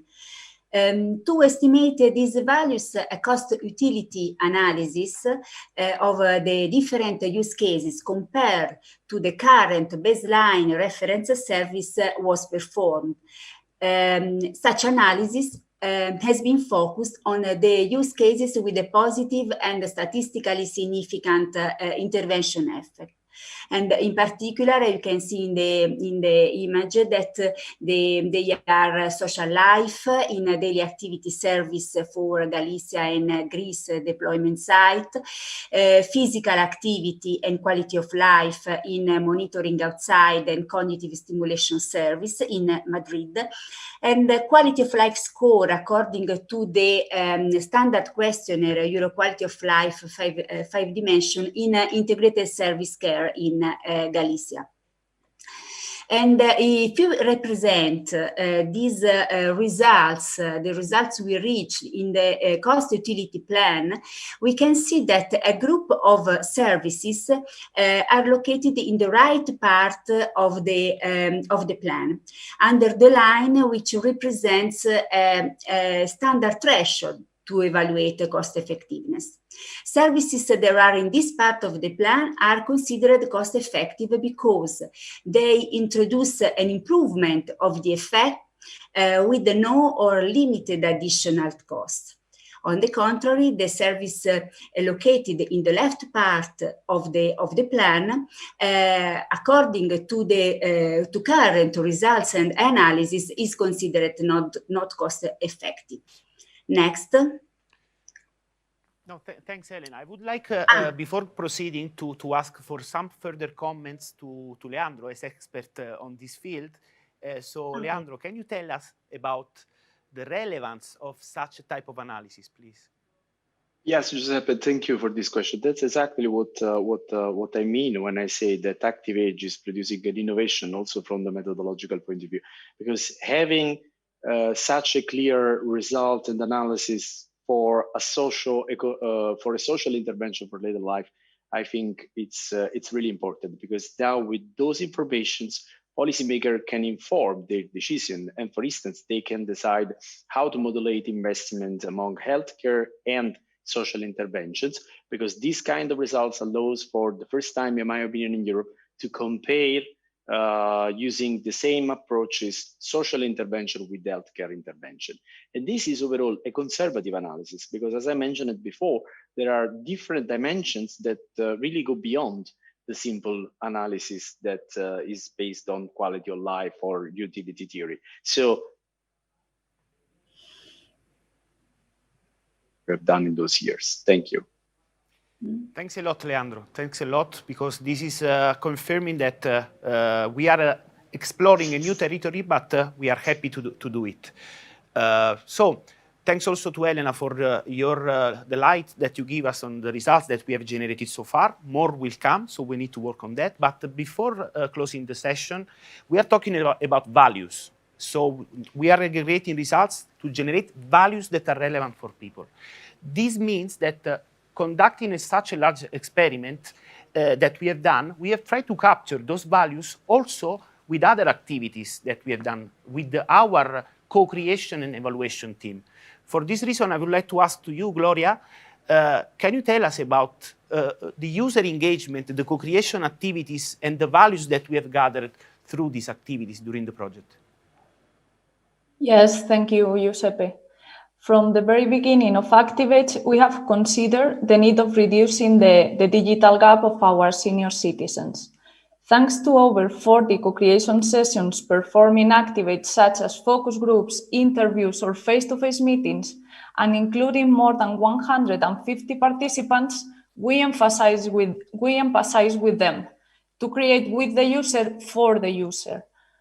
And in this sense, this experience brings us the opportunity to shortly experiment their daily routines, capture their needs, and also to collect the requirements of our IoT solutions. For example, we enhance the caregivers tools used for the experiment follow-up, incorporating an automatic intervention plan based on the caregivers' expertise, improving their daily work activities. And also we adapted a senior citizen application that incorporates a pre-configured set of services, because when we interview them, one of the main conclusions we extract was that they want to choose, so nothing should be imposed. And we changed our approach, giving them the opportunity to personalize the active services according to their preferences and needs, although we maintain our recommendation. Another important aspect is the user engagement, as you mentioned. A strong and powerful user engagement strategy has become a key element to keep our users committed along the experiment execution in the local ecosystem and from a global perspective, allowing us to conduct a real large-scale pilot and to collect reliable data for the generation of the ACTIVAGE results. In this sense, we have organized inspiring events, creative and leisure activities, and institutional partnerships, in which more than 600 people actively participating, enjoying, and being engaged. In ACTIVAGE, we have relied on the tools of other European projects, such as EU4IoT, to create our own user engagement strategy, emphasizing the importance of creating a community in which the senior people become empowered citizens with capability to plan their own aging process, being a fundamental pillar of their society and becoming part of the AHA IoT community. Thanks a lot, Gloria. So I hope that you all understand about how we are getting values with and for users, as Gloria said. Now, to conclude this session, I'm very happy to ask the final question to Stefano, who has been the person that has been trying to help us in gathering knowledge. So value means also recommendations and lessons learned from this project. So Stefano, give us some light on this, please. Yes, Giuseppe, you have to consider that we involved hundreds of people from all over Europe with different backgrounds, people that usually does not talk together, and with life and professional differences. And then with the deployment side people, we talked and discussed and speculate with the purpose to share ideas and experience. Then all these people go back to work, they maybe use this experience and they create new ideas, and again, we discussed. So this is an incredible treasure, a treasure that we don't want to lose, and we want to transfer it to new generation. You know, in this project, we dealt with senior citizens, and one thing we learn about is that any life you have, you learn something, and you don't want this something, you want this something to survive. And the best thing you can do is to transfer it to the young people. Now, just substitute people with service provider, and that's it. That's what we did. So after some iteration, we collected a set of recommendation, lesson learned, and reference literature on 5 topics. One is user experience and interface, user engagement, experiment setup and running, evaluation, and scaling up. Regarding user experience, we found a very good and useful document published by European Innovation Partnership on Active Healthy Aging, AP on AHA, where we found 75 pragmatic recommendations. A quick example: design in a way that user can recognize rather than remember. In Emilia-Romagna, we took the icons and we added a little text of tooltips in order that the seniors can easily recognize them, as easy as it gets. Then, for the other topics, we collected 116 lessons learned, out of which we created a subset of best 35 lessons learned. And we know that some deployment sites use this list as a checklist when they created new services. Probably, you know, you can imagine that they were going through the list and saying, oh, this is a bunch of banalities. But then they found that single lesson learned that they didn't think about and can make them save some resources. So we already have example of the benefit of all this. We the deployment side, we ourselves were young service provider at the beginning of the project. And we used this, this along the way we were building them. And then the 3 new deployment sites, even younger, and then the newborn, the association. But I don't want to make the spoiler of the day. So I just hope that it will be a good child and we get adults enriching the treasure and spreading it out to the world. So thank you very much, Stefano, for your conclusive word about value. So it's about generating knowledge and sharing among each other. So thanks a lot to you all for this intervention. And let me give some very final words, because basically to really thank all the people that have been helping us in creating this data and generate this value, from the end users to the evaluation managers that have worked 4 years, more than 4 years to get this. So thanks you for all, and please join us in the next session. Activate IoT ecosystem might seem a disconcerting word, but for others, it's their bread and butter. The Activate ecosystem consists on a set of techniques and methodologies that enables interoperability between the different existing IoT platforms and brings Activate services to guarantee the security, privacy, and trustiness of the users. Today, Ms. Pilar Sala from MySfera and Mr. Alejandro Medrano from the Polytechnic University of Madrid will introduce the technological framework of the project, which is in fact the heart of the Activate service portfolio. Thank you, Ainhoa. We live in the age of IoT, or Internet of Things. Internet of Things are devices that are everywhere. We take them with us, we wear them, they are all around us. These devices are capable of sensing the environment around us. They are even capable of changing this environment. Increasingly, these devices have the capabilities of intelligence. They have more and more processing power, and they are also capable of connecting with one another. This brings me to the challenges of IoT, because it's not just that they are connecting, it's how they connect wirelessly, not with devices on the other side of the planet. And to do that, they need to speak the same language. They need to interoperate, they need to use standards. To help the usage of this interoperability and these standards, there have been many IoT platforms which aid in this task. However, the implementation of this task force, their approach to the IoT problem is diverged, and there has been an explosion of IoT platforms. Finally, but not least, the challenge of IoT is security. We need to secure our devices because they will handle our data such as user location data, our health data such as HR, EGG, or our activity data. So we need to ensure that the privacy of the user of this data, the owner of this data, is protected.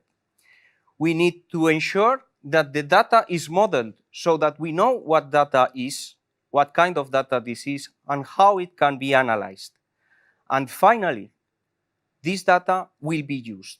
How we will be using this data, Pilar? Well, in this case, we will be using the data with the active and healthy AD solutions. These solutions cover needs and promote the independent living and support the active aging of the elderly population. But there are also some challenges to these solutions.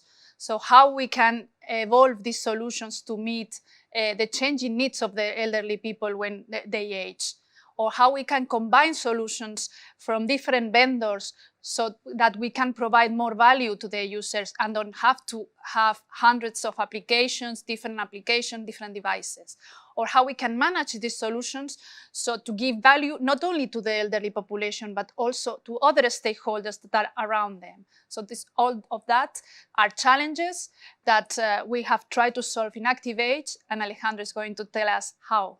So addressing all these challenges from the hardware, the data, and the software perspective, we propose the IoTes solution, or ACTIVAGE IoT Ecosystem Suite, which is a compendium of software which helps in the implementation of applications and services and addresses all these issues.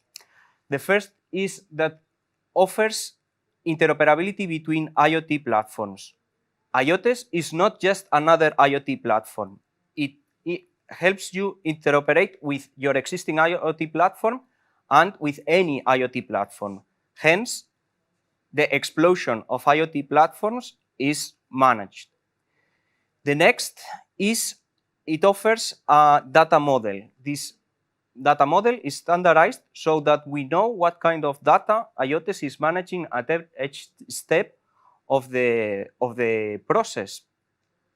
We have a state-of-the-art security and privacy, encrypting your communications, authorizing your users and your entities, and ensuring that only trusted entities access your services and your data.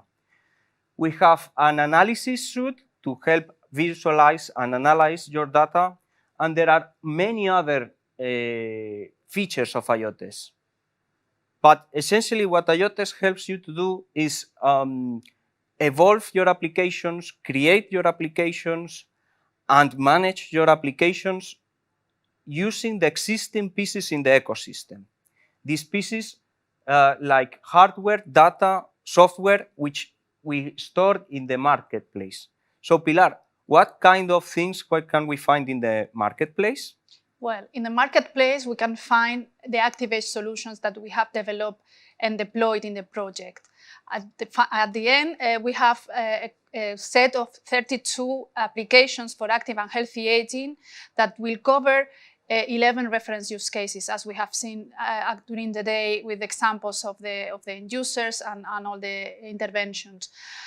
Also, we have made an expansion of this ecosystem with 10 new solutions that came from the startups and entrepreneurs in the different open calls, and also with the 3 new deployment site that has added 3 new applications each to the ACTIVAGE portfolio. And to see that, how we are going to provide this benefit to the end users, we are going to follow the example, for example, for Manuel, that is our user from Valencia, how he can benefit from the solutions. Yeah, so at the beginning, Manuel may not know which solutions he wants to use. So in Madrid, we offer the personalized intervention plan. This is a 4-step approach by which we use interactive assessment. Then we propose them a set of solutions that they can use, then we can monitor and adapt those solutions as they are using it. So just by answering a questionnaire in their phone and collecting data from the other solutions that Manuel may be using or other IoT devices in his environment, our solution from Madrid is capable of doing a risk analysis and proposing these 4 solutions. So we can use, for example, the daily activity monitoring solution. Yes, the daily activity monitoring solution in ACTIVAGE, as we have it in Valencia, is a set of sensors that we deploy in the home of the elderly people that allow us to monitor their daily routines. The elderly people doesn't need to interact with the technology because he is just carrying out with his normal life, but the relatives will have real-time information about their loved ones and their daily routines in their mobile phones, so being able to react in advance to potential risky events. And to show more solutions and examples, we have our technical team that is with us virtually and that will present 3 more examples, starting with the physical activity monitoring. Thank you very much, Pilar. So being physically active is the foundation of healthy aging, and Leeds deployment side, we put a lot of focus on physical activity tracking and remote monitoring of activities for elders. The design we used was very simple, with all the functionalities embedded in the smartwatch. The smartwatch captures all the activity details and sends it to the ACTIVAGE cloud for further analytics. The data we monitored during our pilot period was active time, steps, floors, climb, water intake, etc. After the collection of data on the cloud and with simple baseline questionnaires, we are able to offer personalized machine learning-based daily activity patterns for each user. And these daily activity patterns or charts are very helpful for carers and elders to understand the regular trends in one's life and take necessary actions if there are any deviations. Some of the key insights like bathroom usage and others were also through the help of IoT sensors. Yes, so the next solution is behavior monitoring. Antonis, could you please? Thank you, Alejandro. Elderly people are spending a lot of time at the home alone without much social interaction, so they need support to ensure their well-being. At Greece deployment site, we deploy a smart home solution developed by CERF, focusing on the behavioral monitoring of the elderly, providing insights about their daily routines and habits, and helping them and their caregivers have a better overview of their health and well-being.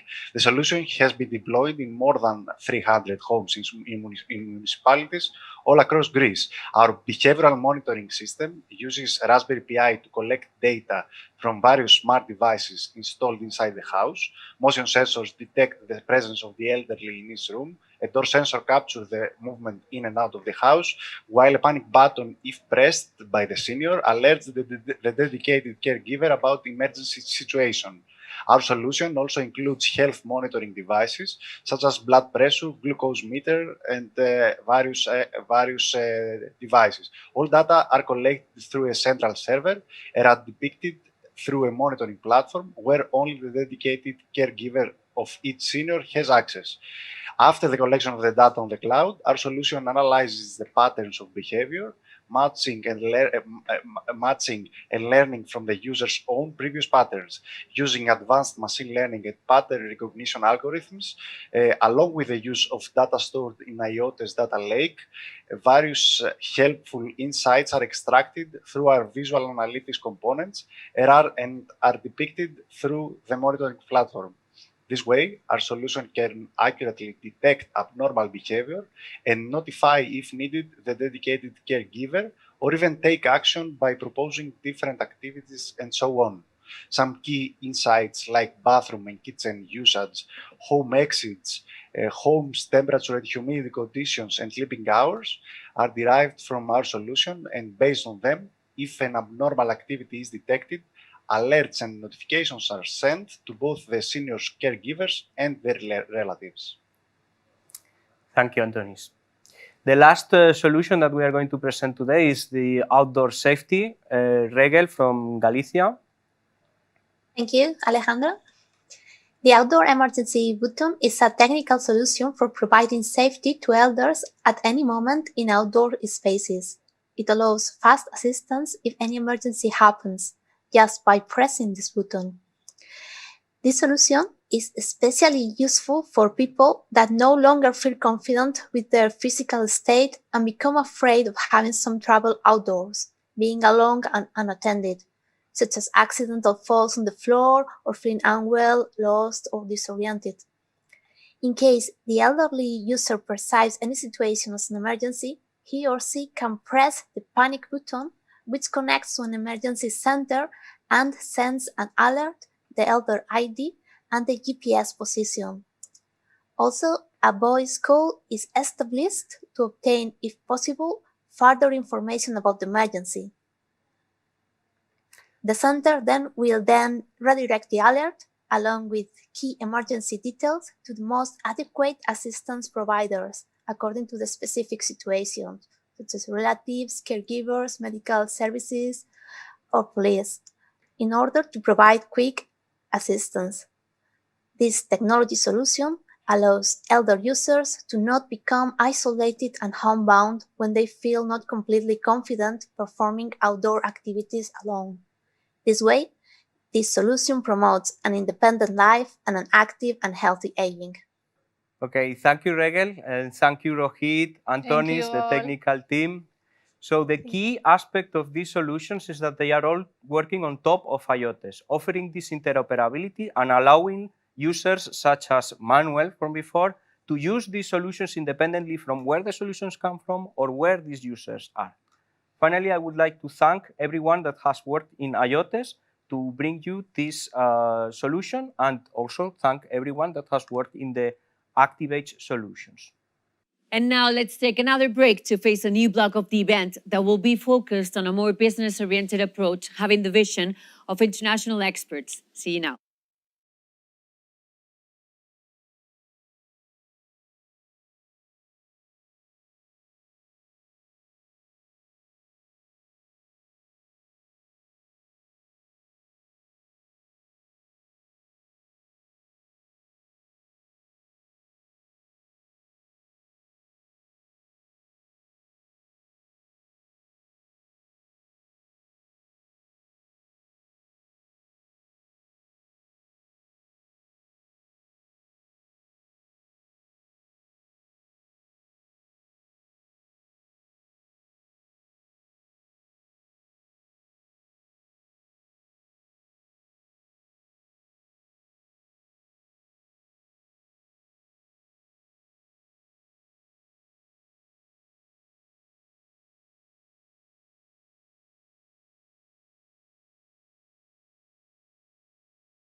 Hello and welcome back again. Remember that you can follow the event through the Twitter account at ACTIVAGE Project. And now let's welcome our next guest. They will participate in a roundtable about the emerging opportunities and challenges in the post-COVID era, whose priority is to fulfill the life and health needs of our seniors. Sergio Guillén will chair this session with the virtual presence of the panelists. So, Sergio, the floor is yours. Thank you very much, Ainhoa. So far in this event, we have been talking about ACTIVAGE results. It is part of the past, of the heritage, of the legacy of ACTIVAGE. Now we want to move to foreseeing the future. So in the next sessions, we will talk about the future. So we cannot ignore in this moment the most incredible and amazing situation that the world is suffering through the COVID-19, which is impacting dramatically in our lives, on all the aspects of our life, in the economy, on the industry, on insurance, but particularly with a very, very high impact in healthcare and in social care. We see that our senior people have been particularly suffering a lot about the consequences of the COVID-19. And this is a new experience for all of us in the world.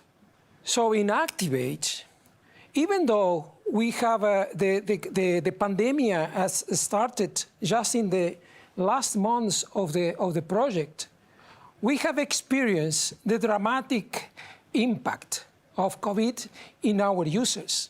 So the reaction of the ACTIVAGE in that moment was intending to supply additional services and efforts according to the new needs and the new conditions that erupted suddenly in our sites.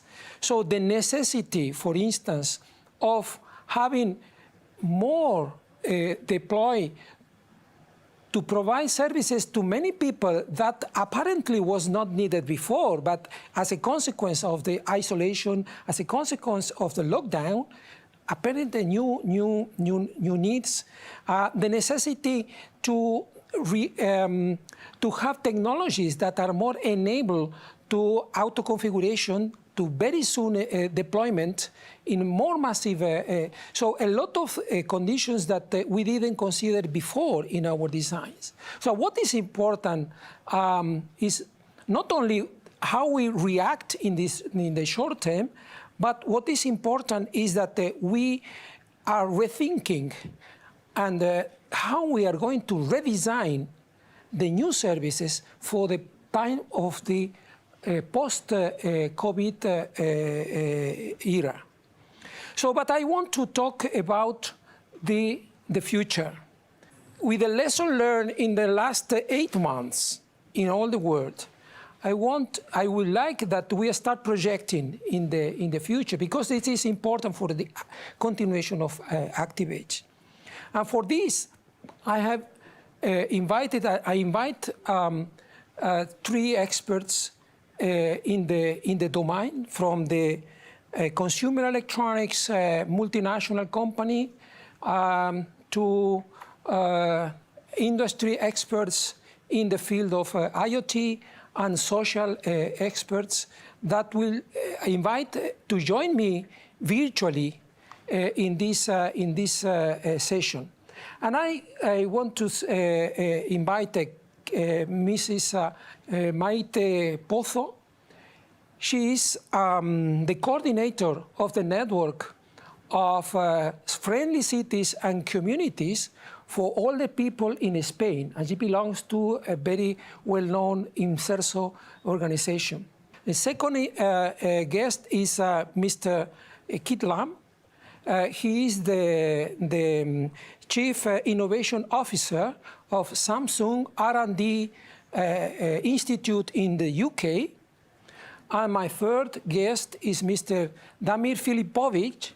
He is the General Director of IoTI, the Alliance for IoT Innovation. and which is an expert in the in consumer electronics, in the industry, and obviously in the field of IoT, which is in the core of ACTIVAGE activity. So, just to go directly to the point, I will formulate one question that I want my guests to answer from the respective perspectives. From your sector's perspective, what are the major opportunities and challenges for the smart living environments and activation domain in the post-COVID time? So I will give the floor to Keith Lamb, and then we'll hear his opinion about this question. Thank you, Keith. The floor is yours. Okay, thank you, Sergio. So for the post-COVID era and in respect to silver economy, and as everyone knows, the population in Europe are getting older, and by 2060, it will be 1 in every 3 will be over 65. So, but it could be opportunity as well, because this generation, the silver economy generation, or baby boomers, are the most wealthy generation for most wealthy generation. And being aging in good health allow us to do more traveling, learn new things, and live independently and safely in our own home. That's where ACTIVAGE comes in. And also work for longer years. And to do that, you had to be healthy, and also the workplace need to adapt to enable that to happen. Next. In Europe, we are set up to take advantage of the silver economy, because there are lots of research in innovation based in Europe. Also lots of SME and startup in this area. And also new ICT products such as care robots to help with assist people at home or healthcare or at work. Also mobile health application being used more regularly, especially during COVID-19, is actually essential.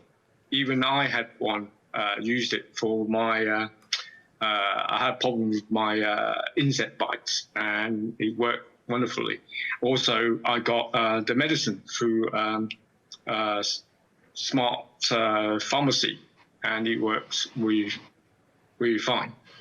And the silver generation offer new skills and for tech jobs, and actually pass on new skills for younger workers. Also, the lower skill older generation could learn, reskill to do other jobs. Next. To give the example about how working environment or company could adopt their environment to enable elderly people to work longer, is example is for example Porsche. They changed the way they make their vehicle. Rather than the vehicle are on a line that are on the floor, the vehicle actually above the workers, and there are special chairs that are made for workers actually, and tools on the arm, so they actually sit in a chair while they're working on the car. Another company called, I think, a process company in Germany, they asked some of their skilled workers, elderly workers, to make video to pass on to the new generation. Also come back as a part-time consultant. So that's a way that where a company could help the older generation to work longer and carry on with their skills, because the population in some countries are so low now. The new skill force, younger generation, are not there to take over the jobs. So they have to utilize the skill that the elderly people have to prolong their economy. Otherwise, their GDP will go down. Like Germany and Japan, those countries will definitely need to keep the skill older generation working for longer. And I think, but to do that is not such an easy thing, because how do you get the company to buy into this? And that is, then you have to involve the HR department to incentivize people to do that and the company to do that. And from ACTIVAGE perspective, the things we did to help people to live longer, and the technology and the middleware allow IoT equipment to work, definitely will help in this area. Thank you very much, Keith. I think that you have pointed out 2-3 very important topics. One is the process of convergence that we have facing in the post-COVID area, that this is a new generation of people getting older that has a previous experience in using technology. And this is very important, what you call the baby boom. And in the other side is the global digitalization of the industry, all the aspects in our valley, including healthcare and social care. And this, they will create a synergy that in a way that all the people can continue being working within the conditions that to the work that are enabled by digital technologies and so forth, and the examples that you mentioned. Thank you very much, Keith, for your valuable intervention. So I want to give now the floor to Damir from the IoTI, representing the field of IoT, and then IoT in health solutions, and for IoT for health solutions and social care. So, Damir, the floor is yours now to address my question. Thank you, Sergio. So basically, I think that we can start from the lessons learned from COVID-19, which actually, I think, showed how the connectivity, resilience, and applications are important and actually could be literally a life savior in situations like we faced a couple of months ago, and it seems that are still resurfacing again. So on the connectivity part, what was shown is that the next generation connectivity becomes more and more important, because it provides not just the basic connectivity, but also sort of the mesh of the various connectivity solutions that are now becoming more important than ever, because like you mentioned, people were confined, they were at home in isolation, and that was actually their, we can call it window to the world. And in respect to the ACTIVAGE project, that was really a help for the people with needs. So I think that this is something that is becoming more and more important and brings us to the convergence of the various technologies. And this is why the efforts that the Commission is wanting to have in future partnerships under the Horizon Europe, like smart networks and services, where we are also active as the organization, becomes, I would say, the forefront of activities. Second, on applications, I think that what is, I think, very clear, and it was clear from the COVID situation, connectivity needs upgraded interfaces. It's not just enough to have the connectivity or speed. You have to know what to do with this connectivity and how to use it, either for business or for the, I would say, social services and for the healthcare. And this is now also becoming very important, and it's here to stay for the future. It will not go away with the COVID situation. And now what we are at least working as the IoTI is to see how we can fit these purposes, including in a health area, into the Horizon Europe and Digital Europe priorities, and then get this moving in the next, we can call it funding period. And that also includes something that is coming up as a more and more important, and this is what we call computing continuum between the IoT, connectivity, edge computing, AI. And this is something that we are working now on to see how this can be explored further. And then on a third point, and this is my last point, on the resilience, it showed that basically connectivity and applications are great, but the thing is that only resilient and secure communications, connectivity and devices, and then services and applications built on them can actually bring, so to speak, peace of mind to the users and to the community. So without basically resilience and security, all the connectivity and applications are I would say, less of interest. So I think this is something that we can both use as a lesson from COVID and as some sort of the stepping stones. Where do we need obviously to work more to make sure that the good results of ACTIVAGE are, I would say, promulgated and then even improved in the next funding period? Oh, thank you very much, because it was very, very, very clear. I think your ideas of, first of all, you talk about connectivity, because we are facing now a new era of connectivity with 5G. It is clear, and then the impact that 5G will have in the health and social care domain is something that we have to look into the future. And then continuity of computing capacities. So the distributed capacity of creating data and information at all levels of the value chain, from data to AI and big data. And the third, you said resilience. I hear this word every day, everywhere, because we say we are resilient. We must be resilient. And this is one of the demonstrations how societies, people individually, and the people as well, are resilient to take care and of this situation. I will come later with a question to you. So I want to invite now Maite Pozo.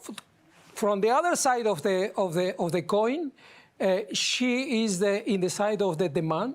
She needs that solutions. The world that she represents needs of solutions, need of this.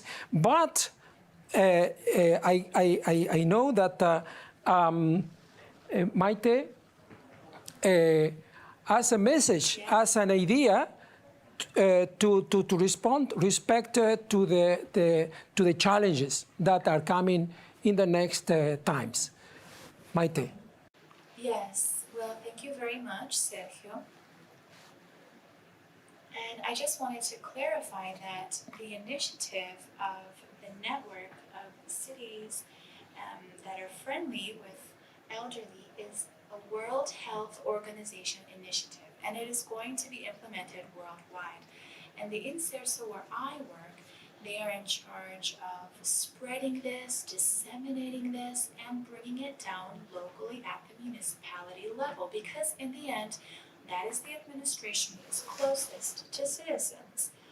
Why does the World Health Organization launch this initiative? We've already talked about the demographic aging of the population, which generates friendly spaces for our elderly people to facilitate or promote, in turn, healthy and active aging. In this process, the opinion of the elderly and their participation are crucial. That is why what Sergio said about listening to the community and what are their demands and needs. For this session, I have selected 4. The initiative gathers the comments of elderly people in different spheres, but the pandemic has manifested many which were already present and has reinforced or made visible others that perhaps were under the radar. If, with the aging of the population, requires increasing dissemination, information, and this was a tool and a need in the post-COVID-19 era after the pandemic, promoting healthy and active aging is even more crucial. So, what are their comments? I have selected the comments from those who have answered these questions. Firstly is the digital gap due to their age difference. Also their housing situation, the loneliness, as we talked about in the previous session, and also in their care. These are 4 areas of influence which are interconnected. And there's a great need.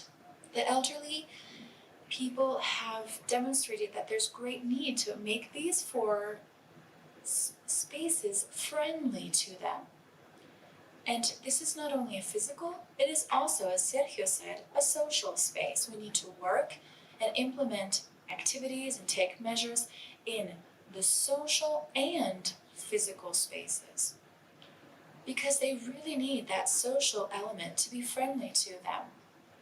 And perhaps if we work on the physical and we disregard the social, it's no good to them. So in these 4 spheres that they mentioned, because of their age, the digital gap, interestingly enough, the pandemic has meant that many elderly people have started using devices for the first time, or perhaps they use this communication technology less.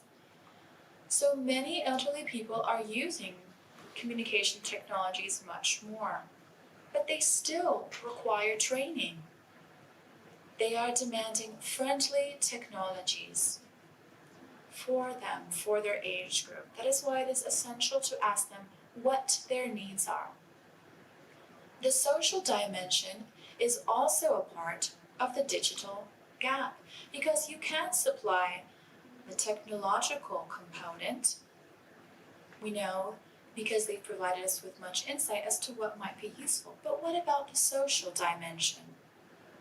The person may have a tool to communicate, but they need someone to talk to. They need someone to communicate with. They may have access to a tool to make it easier to participate in a class, for instance, gymnastics for elderly, or a literary talk. But they need those classes, the training, to be of interest. You know, it shouldn't be something that bores them to death, or teen novels, for instance, something out of their scope. So, it's all about matching the physical to the social dimensions, also their home, the place they live in. In order to have healthy and active aging, they need to have the ability to live in their homes. That's what they want to do. More than 80, nearly 90% of our elderly people say, I want to live in my house. We need tools, technology to facilitate so they can continue staying at home and living in their homes. And technology also has a lot to contribute in this sense as well, because many of them live alone and they suffer from loneliness. Perhaps your home is very adapted, but you need someone there to walk alongside you, a neighborhood that doesn't discriminate you, a shop in your neighborhood that is suitable and friendly to elderly people, so that you want to go to your neighbors and walk around. And finally, the last element, which is very connected, if the care they receive were a bit visible now, the pandemic has proven, also in terms of housing, to connect it, they need assistance in their home, care provided to them in their homes. And not only when they're elderly, because when we need care, it's at any time throughout our lives. When you need care, you need it in your home. So all the technology and the models to provide this care must be close to the people who need them. So that we can generate friendly spaces. Thank you very much. You touch a lot of key issues which are essentially important. Some of them has been obviously very well addressed by ACTIVAGE, for instance, service at home. IoT is delivering service for independent living, for extending the time that the people live with independence at home, making home better. But there is another big movement in this moment that is attracting the interest of the big industry, the politicians, which are the smart cities. And in this morning, in the talk of Maria Teresa, she told about that more than 90% of the population is going to be in cities, in urban environments. And the smart cities is what, but the point is that you are not talking about smart cities, you are talking about friendly cities. So when talking about a smart city, we are talking a lot of technologies for energy, for transportation, for watering, for many things that are really important. But the way of the older people live in the big cities or medium-sized cities is even more important than the other ones.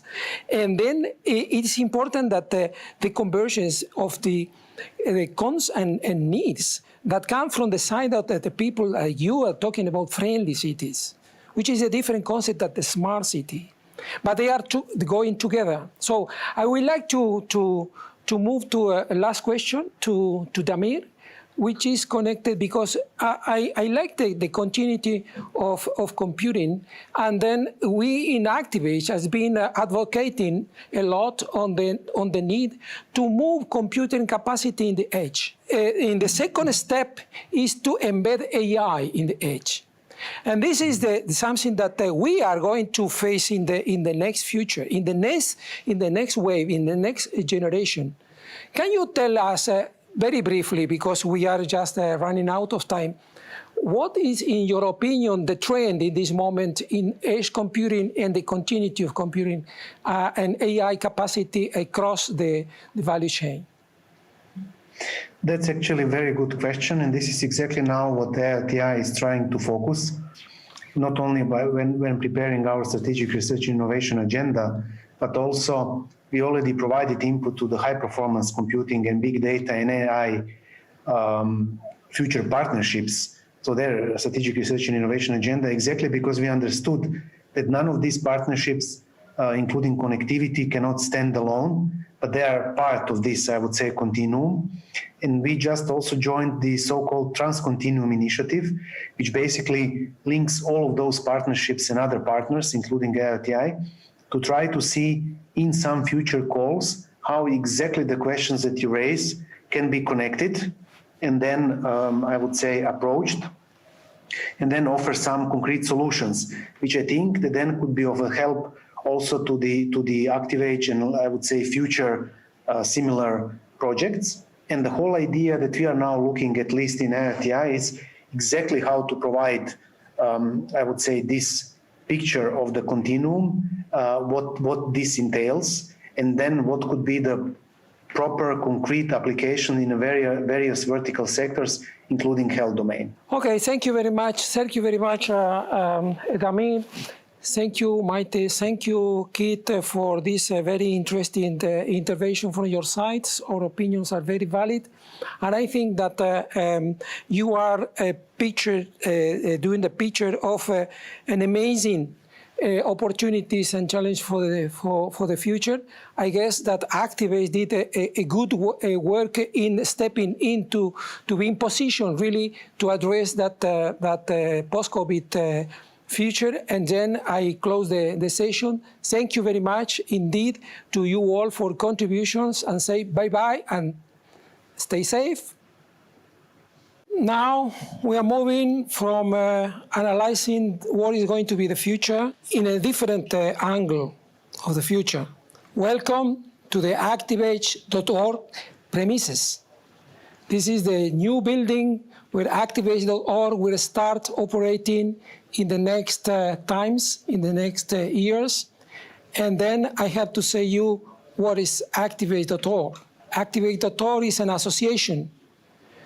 This is a private association. It's a private legal entity that has been created by decision of the partners of ACTIVAGE to take care and to continue the ownership of all the results of ACTIVAGE, the project ACTIVAGE, and to promote and to enable the deployment and the scaling up of active and healthy aging services and technologies in the next year. So the idea of ACTIVAGE.org is that we have the opportunity really to enter in the future with all the background that we have created in ACTIVAGE.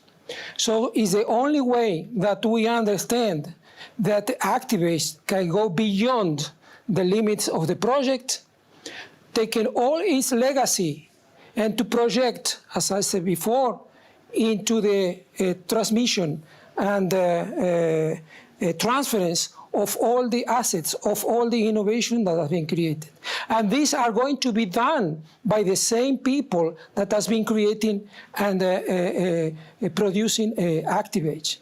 For that reason, the association is an association of organizations that initially participate in ACTIVAGE.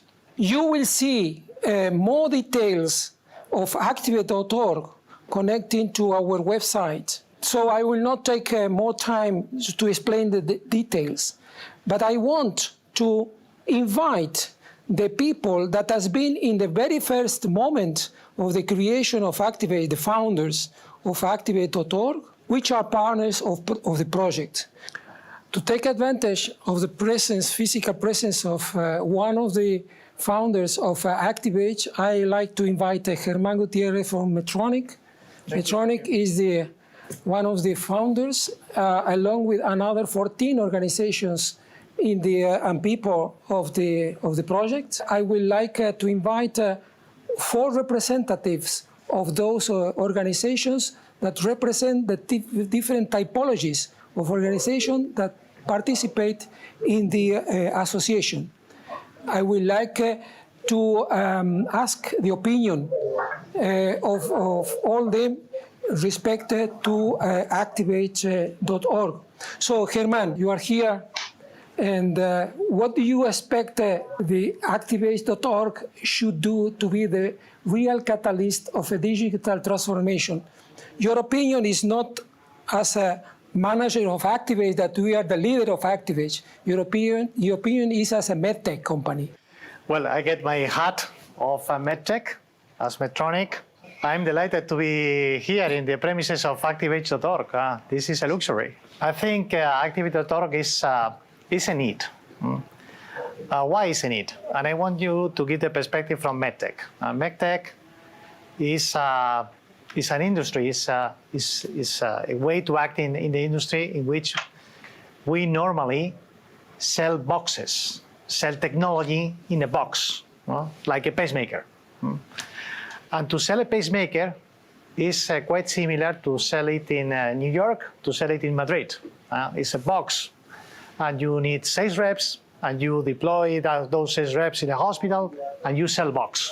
But about these AHA services, this is very different, because services is much more local. You need to know the local ecosystem. You need to get in touch with many other players and many other actors that are really protagonists in that ecosystem. Without an entity like ACTIVAGE.org, I think we lack this type of connection with the local ecosystem. It's very complex for medtech. If you want to replicate those services in many places across Europe, to go there and start from scratch. It's not like selling boxes.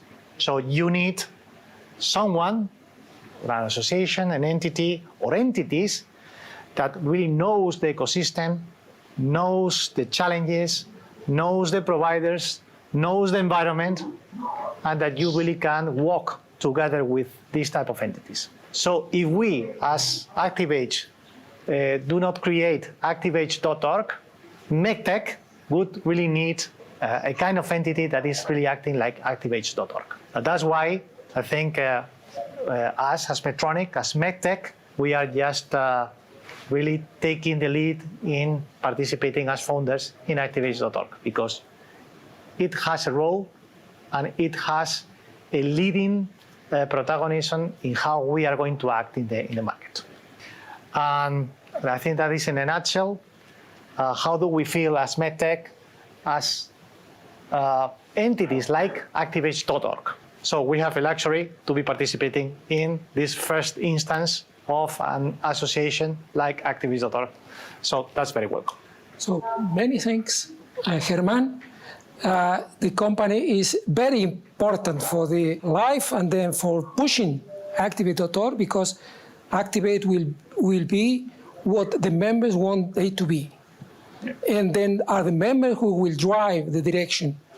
And for this is a value that we have members of different characteristics that are driving the market from different angles. Thank you very much for your words. One last remark. Even if we are founders, for the audience, you are also invited to be part of ACTIVAGE.org. So you can be protagonist also in the journey of ACTIVAGE.org. So thank you very much. Thank you very much. Thank you. So, as I said before, we have invited 4 representatives of the founders of ACTIVAGE.org that represent different sensitivities in the heterogeneity of the market we are immersed. So first of all, I want to invite my friend Olivier Horboui from ST Microelectronics. What is your opinion respect to the questions that we put you all from the perspective of an IoT industry? Oh, Thank you, Sergio. How are you, Olivier? Thank you, Sergio. Thank you.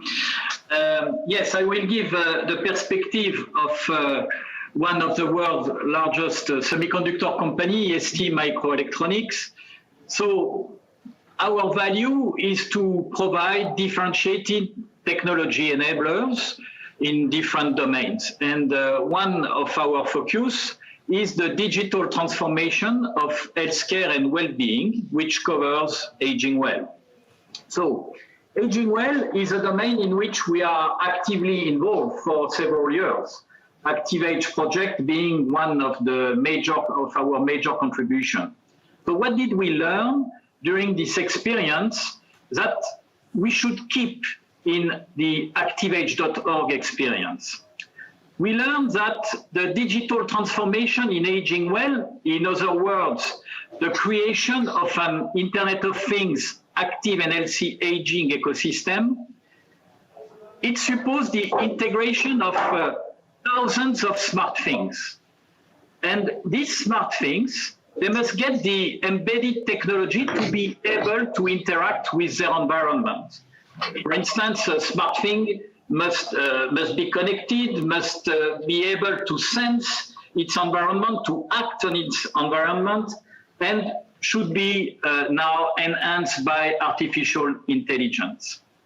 To make sure that these interactions are well accepted, therefore adopted, we need to build upon the understanding of user needs, to analyze older adults' environments and lifestyle information.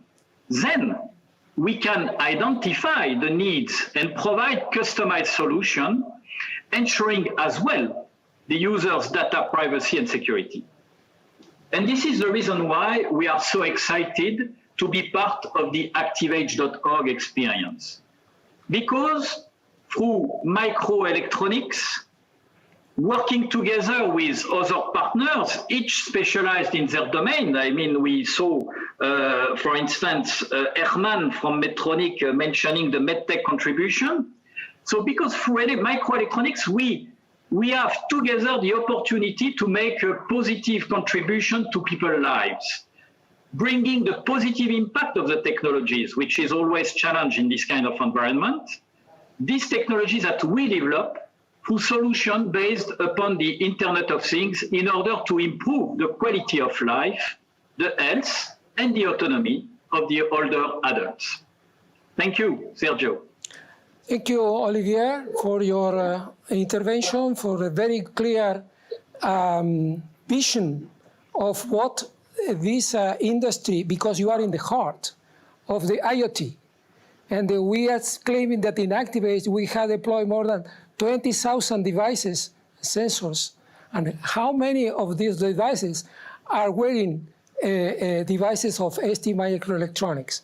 I can imagine the interest that ST may have on this type of organization, and we rely in the contribution of ST to drive the good direction for AI in the future. So I want to move now. Yes, tell me. Yeah, no, I'm just saying that you can count on us, okay. And you can count also on the, let's say, the constellation of partners, working together with Estimate Microelectronics in order to provide these solutions to the aging well market. For sure, this is the network capacity, the network effect. Thank you. Clearly. I want to move now from two big companies, leaders in their all respective markets, to small companies, to SMEs, because SMEs are in the background of ACTIVAGE. And I want to invite my friend Cristiano Pagetti from the company Medea in Florence, also to give us his opinion with respect to ACTIVAGE.org mission. Thank you, Sergio. I really enjoy this opportunity. And as you can see, the contest of ACTIVAGE.org is a very special contest because we can enjoy large companies, service providers, small enterprise, and also stakeholders. And as Medea, we are promoting innovation in active healthy aging and connected health since more than 20 years. Collaborating with the European Commission and different institutions. So we are proud to be part of these initiatives. And I think that small, medium enterprise can really play an important role collaborating with all the stakeholders and starting from a large company to support and drive the innovation. Having a clear understanding of the market push and strategy of the all stakeholders can really be an effective instrument to support innovation.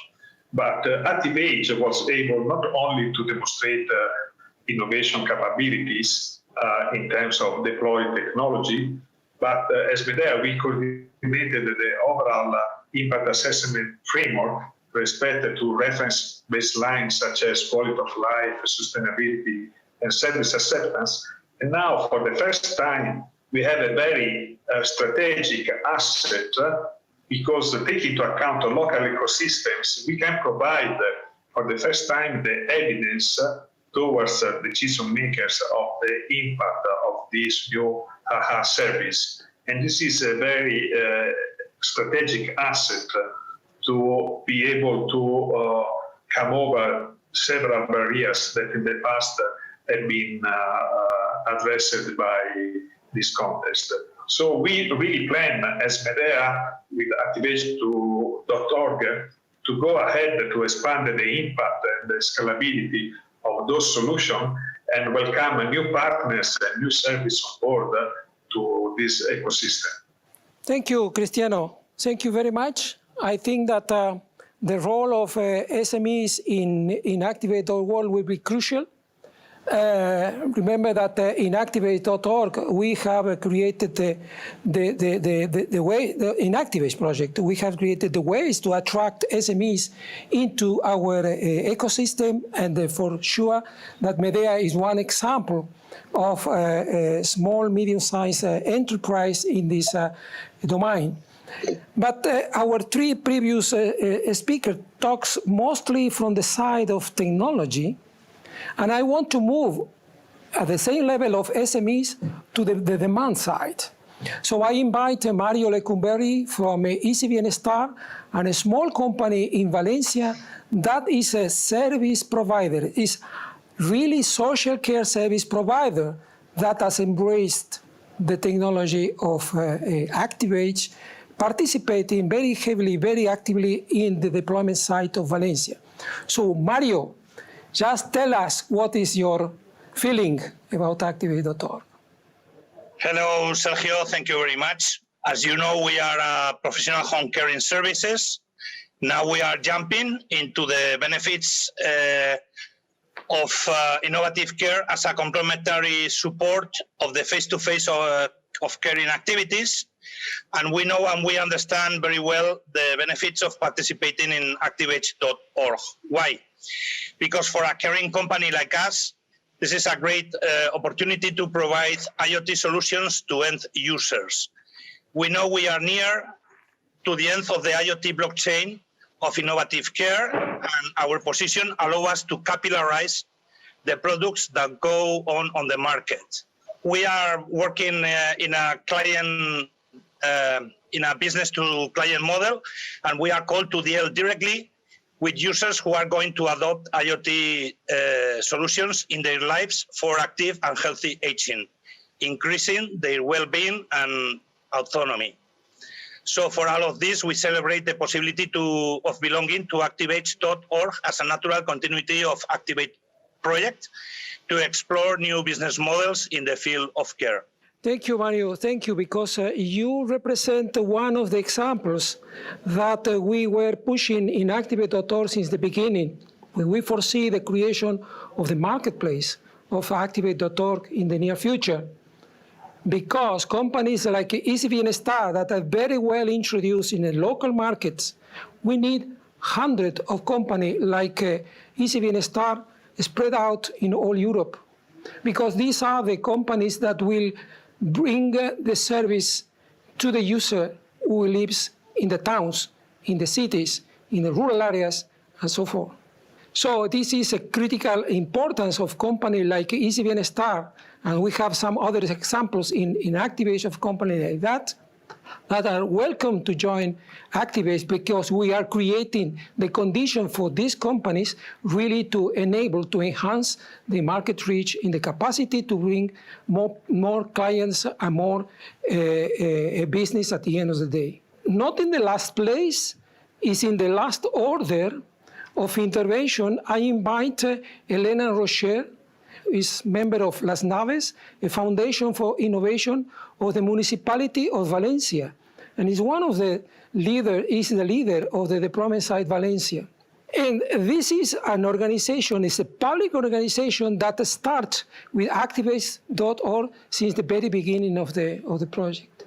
So I want to remark the value that also public organizations has a place within, and we are welcome all these public entities to join us in ACTIVAGE.org. So the floor is yours, Elena.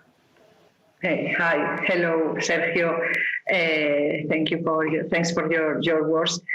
To answer your question, I mean, we think that the association has to position as a top reference on innovation in the field of IoT for us that will attract other municipalities and organizations from the public sector. It has also to actively generate awareness, knowledge, evidence on the benefits of IoT technologies and services on the active and healthy aging on citizens and also on key prescriber stakeholders that can act and as requesting and demanding this kind of technologies from the demand side. And also I think that the association has a scope, in front of it, has work to do on figuring out actions, tools, initiatives to tackle with the barriers for adoption of IoT services by older citizens that we all know about the digital divide, and also by public administrations. And thus, I think the association should engage or try to work on engaging municipalities, regional governments, in the association activities and also demonstration projects as we did.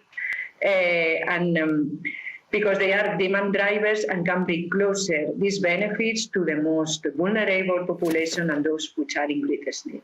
So that's why these are the reasons that motivate Las Naves to become part of this ambitious project and this association, and we will be there to accompany all of you in this process to grow and to deep in this digital transformation in Europe. Thank you, Elena. Very valuable your support and involvement in the future evolution of association. And I want to take the word of Germán, that association is not only limited to the former ACTIVAGE partners, but is open to everyone that want to participate in this challenge of scaling up, pushing up the market of active and healthy aging and the IoT for active and healthy aging and healthcare. So thank you very much to your participation. Thank you to all that organization that has been supporting ActivageOrg initiative since this moment. And I will say, welcome ActivageOrg, because you are taking care of the future of Activage project that is going to end today. Thank you very much. Thank you.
And it is my pleasure to welcome again Mr. Germán Gutiérrez to the stage that will conduct a debate with representatives from 4 European countries participating in the project. So go ahead, Germán.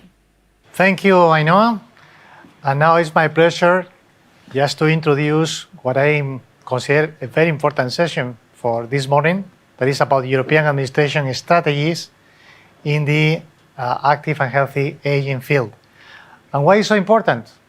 Because in reality, the ACTIVAGE project has been designed from the very beginning to have an impact. And impact is about scaling up our initial results in the pilots to the real life, to what is going to happen after the project. So we are going to develop this roundtable, starting with Mrs. France Lamotte, that is coming from the Autonomy Director at LICER Department in France. And in this case, she will participate through a recording. And the question is quite simple, is the question.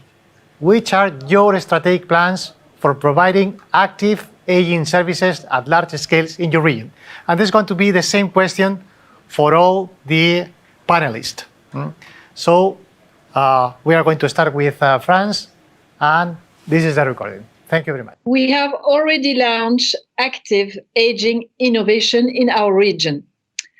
ACTIVAGE has been initiated to complete and strengthen our ISERADOM approach in Isère. Okay, thank you very much. This has been, I think, very clear perspective of what is these plans in this region.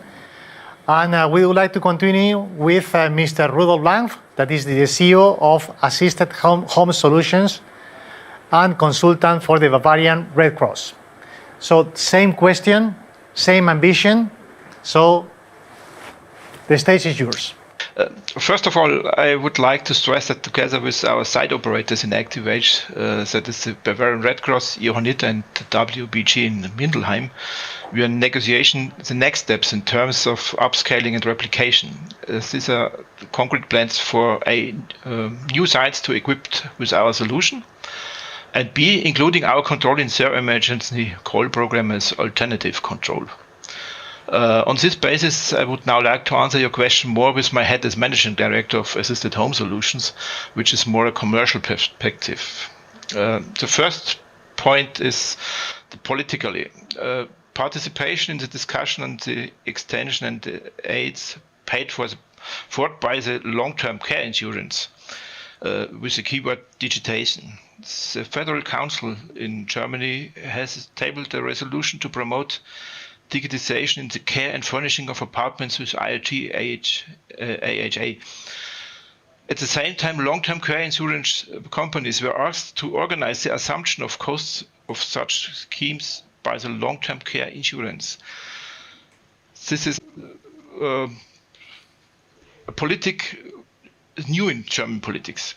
Second point, the product. Our product, we develop the system with the knowledge gained and make it marketable. The findings from the project will be incorporated into the software even further than rules and technical developments. We had defined categories for nursing homes. There's a special version for installing in nursing homes. They are integrated into existing call and telephone systems and allows the nursing staff to intervene immediately if, for example, a resident at risk of falling gets out of bed, leaves the room, or doesn't return from the bathroom. This is particularly important in pandemic times because contacts between nurses and residents have been minimized. Here we will be strongly committed to offering the system to nursing homes. Second point of categories for products is supervised residential complexes. Supervised residential complexes are barrier-free apartments whose apartments are usually supervised by the hour by carers, concierges. Especially outside these times of the presence of carers, our system is important and valuable because it gives the residents a security that was previously unrepresentable in such forms of housing. To this end, we present the system of housing associations, investors, and support providers. Third, the private apartments. we are in the process of developing a system as a plug-and-play version. As an assisted living, the system can automatically detect emergency situations and contact auxiliaries without the occupant having to take action. A special feature is that in the event of an alarm, we can securely open the apartment door without the helper having to have an apartment key. The system can be removed without much effort and can be reused elsewhere. In doing so, we are raising what has been established in Germany for decades as a home emergency call to a new level, unprecedented, a quantum leap, so to speak. To this end, we present our system to the established home emergency service providers who serve more than 500,000 customers in Germany. And we're preparing the series production. After completing the development and prototype phase of the project, we will be preparing series production with suitable partners from the end of 2020. And the high point is advertising and marketing. At the same time, we plan to target potential users. This is a target approach to first nursing home operators, operators of nursing homes that are being renovated or newly built their houses. Here we try to install our system firmly and integrate into the further technical infrastructure, at example, call system, telephone system. The Bavarian Red Cross, as our partner, already operates more than 100 nursing homes, so we are already in talks to equip further facilities. So home emergency call provider. Here we focus on the operators of the call centers, German Red Cross, Johanniter, Malteser, and so on. In this way, we reach a wide range of potential users. The Bavarian Red Cross and the Johanniter, as our partners in the project, looked after well over 50,000 elderly people with the home emergency call of the previous kind. We do not sell directly to end customers, as assistive technology must be always accompanied by services provided by people. The second point, housing associations. In Germany, in the last time, more and more investments are being made in floor-to-story apartment constructions. At the same time, many residential builds from the 60s and later have to be renovated. Often the houses with the inhabitants have grown old, so that our assistance system becomes particularly valuable here to enable a permanent self-determined life. Here too, we have a partner in the project with the WBG in Turkheim, which looks after about 1,000 apartments and is well connected with other public housing associations and cooperatives. And for real estate investors, called private investors, also increasingly building multi-family houses, this is often the higher price range. Here, our systems come into play not only from the point of view of self-determined, of safe living, but also from a comfort point of view, an example for controlling blinds, light, heating, and so on. And our target for 2021 is purchase contracts for 5,000 systems close. One opportunity for us is policy at national and federal level to promote the digitalization of care and self-employment, for example, by requiring long-term care insurance to reimburse costs for the use of the IoT solutions. With the confidence we have gained from our ACTIVAGE experience, an important goal for us is for our solutions to become an official model for the ability to recover IoT solutions. In addition, we aim at framework contacts with our customers in which organizations such as Bavarian Red Cross and so on reserve a larger number of our controllers in advance. An important milestone is to reach the number of at least 5,000 pre-orders to the end of Q2 2021. Thank you. Thank you very much. Well, it's really incredible, the number of activities, and I'm happy to see that Germany is really scaling up all this strategy. And I'm curious to see if there is the same level of traction with the same of the participants, so their experience is somehow linked what you have said. So we also have Mr. Carlos Capataz, Digital Technology Services Director at Red Cross Spain, and we are really curious to hear your perspective and if it is connected with the participant that have just provided their input. Well, firstly, thank you so much for giving me the opportunity to participate in this panel, in this session. And ACTIVAGE project really gave us the opportunity, and that was very important to us because it has enabled us to really provide a service that for more than 30 years we've been providing, but to do it in an even better way. And we reach 160,000 people. So what's the difference thanks to ACTIVAGE? We can identify new cases of use with this technology, with these capabilities. For instance, in addition to people who live on their own, it's also enabled us to provide this service to people who are living in shared flats and supervised by the public administration. Also, for people, a case of use that we could never imagine would be necessary, migrants, immigrants from other countries, other parts of the world, mostly North Africa. That's how they enter Spain. And they live in residential apartments, and they need to be supervised, and they need this assistance that we provide at the Red Cross, and the administration also is supervising their social and health care.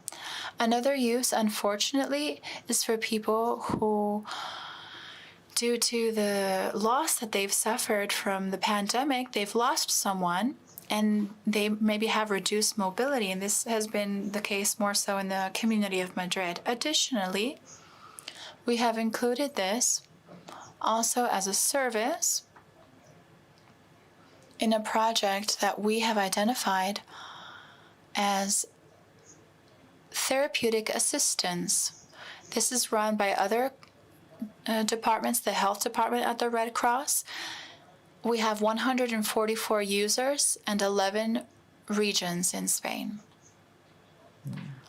This is a little bit what we've been doing so far. It's true that, on the other hand, we have thought of providing this direct access to these services through citizens who wish to pay or finance these sorts of services. And so we have increased in our services portfolio, let's say, chronic patients, caretakers. So we have packaged different levels of service in something we call Take Care of Yourself. There's 3 levels, then there's the plus or premium, and then there's the global one that includes everything. We do this by disseminating on social media, and that's where they need to, carry out that economic investment. And some people are calling a telephone number, 900 number, and the operator will answer their questions so that they can contract the service. Currently, and as of October 1st, 2020, this service is being used in total by 584 people in 46 different regions of Spain. That's our reality. We haven't waited for the project to finish to launch it. It's already rolling, it's in motion, and it's serving in very imaginative ways, such as supervising housing where we have immigrants living. Okay, thank you very much, Carlos. I think it is really interesting, this approach of citizen engagement and financial self-sustainability with these kind of programs. So very, very interesting, just for assuring the continuity of these type of services. And I think we have Elena waiting, Mrs. Elena Rocher, Health Program Officer in Las Naves, Valencia City Council. And we are really curious about hearing your perspective about large-scale deployment in your region. Elena? Okay, yes, hello, good afternoon. Thanks for inviting me to participate in this panel.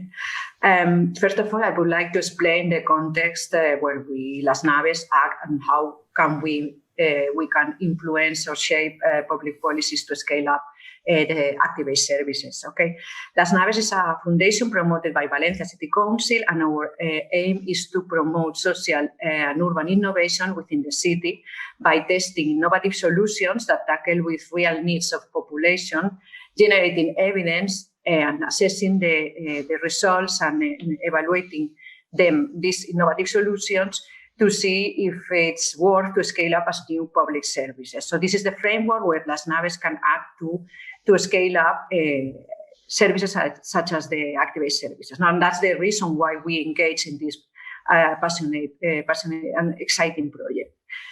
On the other hand, we have the current context of elderly population in our city. Nowadays, we have around 21% of population are over 64. That means around 168,000 people, elderly people in the city. And by 2033, this percentage will increase to 25%, and we will be talking about more than 200,000 older people in the city. And if we consider the Valencia region, we will be talking by then about more than 700,000 older people in the region. So this is a key priority to act from the public policies in our city and in our region. We have been working in the last months and all around the project, or through the project, to be honest, to see how we can scale up the services we have been testing. And we have the limits of our own competences as an innovation foundation, and also because we have as you know, the public sector procurement law that has some barriers and to scale up this kind of innovative solutions. No? So I think I have to remark that as one of the main milestones achieved is that ACTIVAGE services have been included in the municipal post-COVID reconstruction plan for the city of Valencia, and one of the measures that in the next 6 months the city council has to implement. And the objective is to reach with these ACTIVAGE services 5,000 users. So we have here a first milestone of this scaling up the services. And this plan was approved by all parties of the local government in last month of July. On the other hand, we have another tool, which is the innovative public procurement that we are going to use for the scaling up of the ACTIVAGE services. ACTIVAGE services are going to be analyzed as case study to engage an innovative public procurement process within the city council, and in the framework of a grant that has been awarded to Las Naves from our regional innovation agency. So, the third line of work we have been developing is to transfer the results of the project to the current existing municipal home healthcare services to be included in future tender processes. I mean, to include these results of the project in the future tender processes of teleassistance, for instance, or the home care service. And finally, but not least, less important, at the end, this is the objective of the foundation we are trying to shape the future public policies. Because Valencia, you may know, is currently engaged in a governance process led by Las Naves and the Innovation Municipal Service for the definition of the missions for the period 2030, and these missions will guide the research and innovation strategies to improve people's life for a healthier, more sustainable, shared and entrepreneurial city.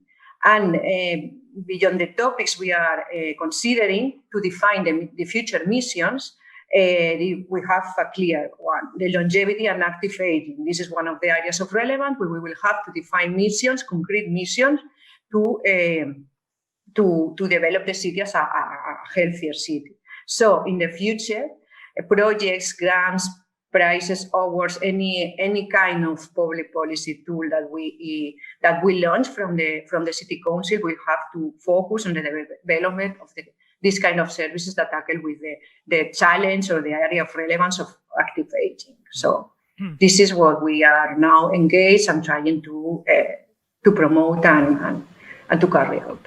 Yeah. Thank you very much, Elena. What I would like to remark in your contribution is the importance of readiness, to be ready. So you probably are in the front line of the response to the COVID-19 in Valencia because you were ready. You were actually ready with thanks to ACTIVAGE. And also because you are ready, you are present as consultants for the future plans of the region. So congratulations. Thank you.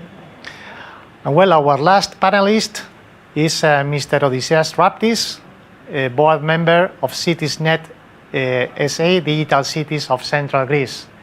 So, Odysseas, the stage is yours. Same question, same challenge. Thank you very much. First of all, good afternoon from Trikala, Greece. And also to say that it's an honor for us, for me, for the company to participate in this panel. To participate and explore actually the IoT contribution to improving the standards of living. And as everyone has explained before, is that we are trying to improve the living standards for elderly people. In Greece, we have another phenomenon which might assist a lot the technology, and actually that has been partially proved by the ACTIVAGE program. We have mountains, that there are villages that are isolated, mainly during the winter time, and consider that Greece has over 2,000 islands, big and small islands. And in all those places, there are people living there. So the healthcare and the social care, if we combine those two things and we name it telecare, is something very, very important. And that has been already proved by the last 10 years that CitiesNet and Trikala, the municipality of Trikala, are working with the European community in improving the technology and bring the patient, the inhabitants very closely to their doctors or closely to their relatives. First of all, the municipality enterprise CitiesNet is the municipality of, it consists of 10 municipalities of central Greece, the mainland, with a competence center located in the municipality of Trikala that I am located today. We have deployed the ACTIVAGE project in 6 different municipalities and disseminated the service in more than 10 municipalities that are members of the enterprise CitiesNet. Actually, it was challenging to deploy this pilot in so many different places around Greece at the same time. However, the impact of the project has rewarded our efforts, as I explained before. Part of the exploitation plans is, and it was and is still, to explore the possibility of coming to an agreement with one or more of these cities as to continue the ACTIVAGE service after the end of the pilot. And I have to remind you that Greece was and is still under the economical crisis. But you see that after the results that we have retrieved from ACTIVAGE, and after the contacts that the mayors had with our people that have been serviced by the ACTIVAGE project, they are optimistic and they are wondering and they are asking whether we can explore the service or how and what is the tool, what are the tools from, let's say, European finance on the national finance to install more and more devices in the house. What we have done with ACTIVAGE in those municipalities is that we had, first of all, we had a small, according to the numbers that I heard before, we had a small target. That was the budget. It was for 150 houses. And we have finally employed 113 houses. The point is that we have to explore. We have to assist the municipalities to transfer that option, that IoT application, IoT technology, to transfer that to a service, to a constant and everyday service. So as to build a center to welcome all these, let's say, information or signals that are coming from their houses.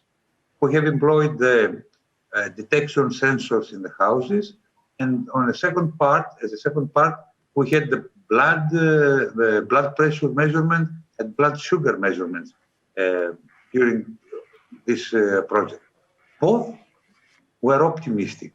Both we are sure, and that came out after the questionnaires, that they have improved the everyday living standards from all these people, but especially from their relatives.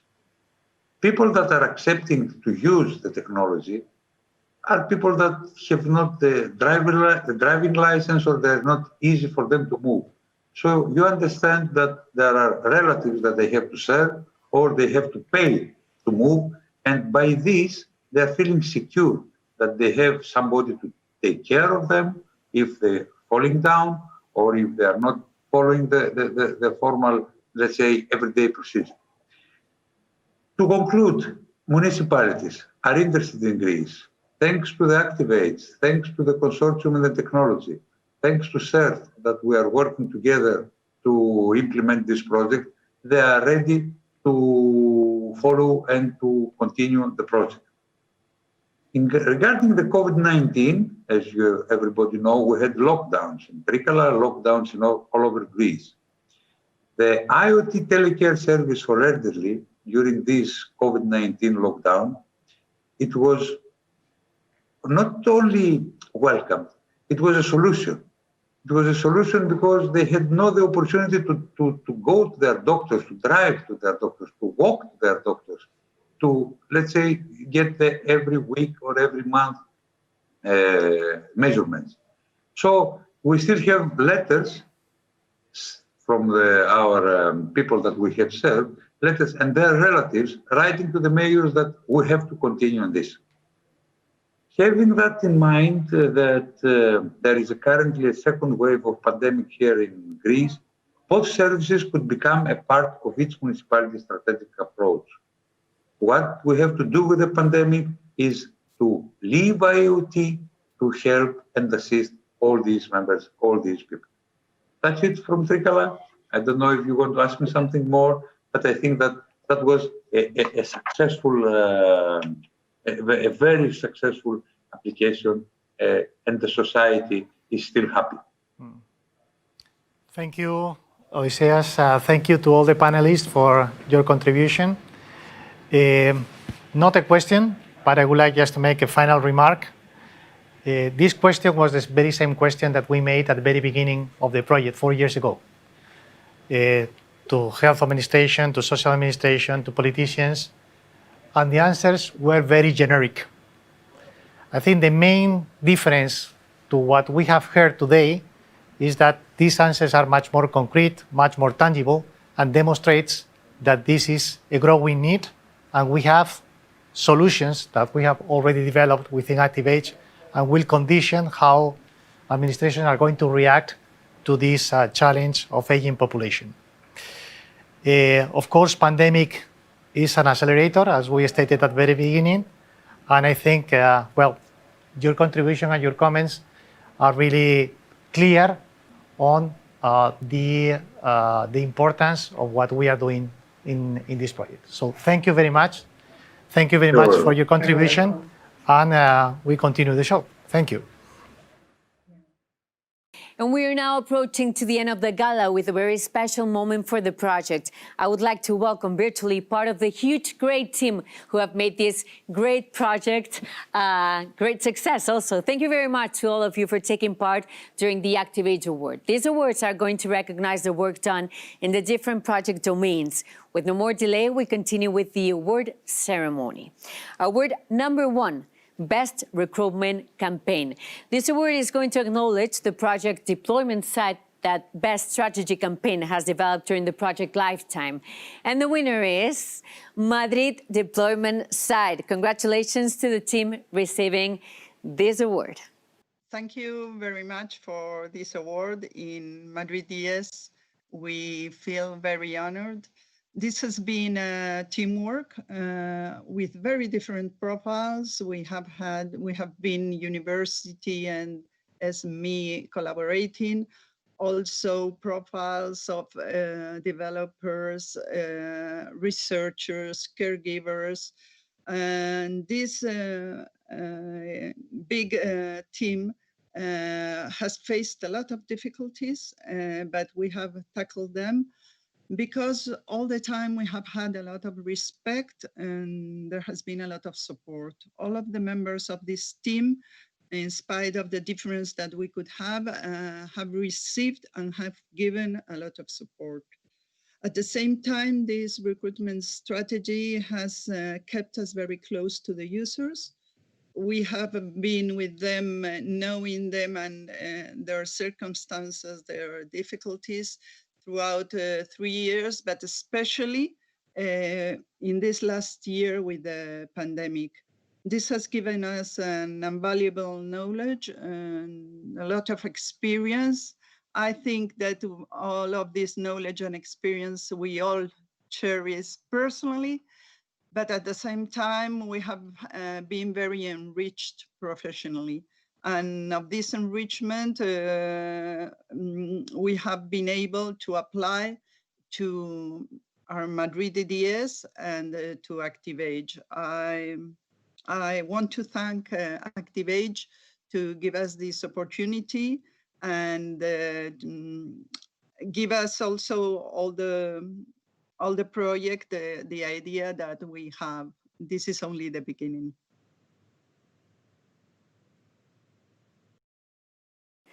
Congratulations, and we go with the award number 2, IoT's Implementation Recognition. This special award recognizes the challenging endeavor that the technological team of the ACTIVAGE project has developed during the project to implement the IoT solution. Carlos Palau from the Polytechnic University of Valencia receives this recognition in name of the whole entities that have participated in this key development. Congratulations, Carlos Palau. After 45 months of heavy work, we have finished the Horizon 2020 ACTIVAGE project. I am very pleased to have the opportunity to thank the IoT team. During these 4 years of hard work, we have managed to design, develop, test, and deploy the semantic IoT interoperability component that we have named IoTs. The work has been tough and sometimes difficult due to the complexity of the tasks we had in front of us. But I have to recognize that we have overexceeded the goals that we had in the beginning. When I go back in time to the first plenary meetings in which we started to know each other and define the lines of the work to be done in the following years, the convergence of the different feelings and the extraordinary effort we had to do, I can realize that we have done an incredible job. During this time, the most important thing has been the team, the IoTs team that has led to the development of IoTs, partners involved in Work Package 3, 4, and finally Work Package 5, in which we have culminated the integration, testing, and validation of IoTs, but also partners from the business cluster and the deployment side, whose views from other planes have provided a realistic insight that has improved the final component a lot. We have had discussions, difference, but the most important thing to highlight regarding the IoTs team has been dialogue, compromise, and convergence. Although we have moved a step back sometimes in order to have a better perspective, we knew that on the other side of the hill was a new milestone that could make our product better, because we all had a common goal and we have succeeded in achieving it. I prefer not to focus individual members of the team, because everybody has played the role they had to play. It would be impossible to be part of a better team. And finally, the work of the IoTs team could not have been possible without the support of the coordination of the project, who has played also a pivotal role in the development of IoTs, mainly giving us freedom to decide, freedom to make mistakes, freedom to select the path we had to take to achieve the goals we have fixed at the beginning of the project. Just to conclude, kudos to the IoTs team for being able to put all the bits and pieces together, develop new components, and provide a new product that will have life after the end of the project. It would be great to continue working with all of you in the future. Thanks. Thank you, Carlos. And we go with the award number 3, Best Active Aging Solution. The user's acceptance and its benefit in the active and healthy aging is one of the key aspects to consider. In this category, we want to reward the Best Active Aging Solution. So with no more delay, the winner is Exert Games from the Finland deployment side. Ms. Paula Ailio and Mr. Kimmo Tarkkanen from the Turku University received this award. Paula, Kimmo, congratulations. Wow. Thank you. Thank you for this recognition and this award. It really means a lot to us and to the organization and to the project, and especially to the entire population in the pilot. Yeah, thank you. It has been so interesting, exciting years together with this whole ACTIVAGE family. And about the results, we are happy to see that elderly people, they were very interested about playing our games. they're very motivated.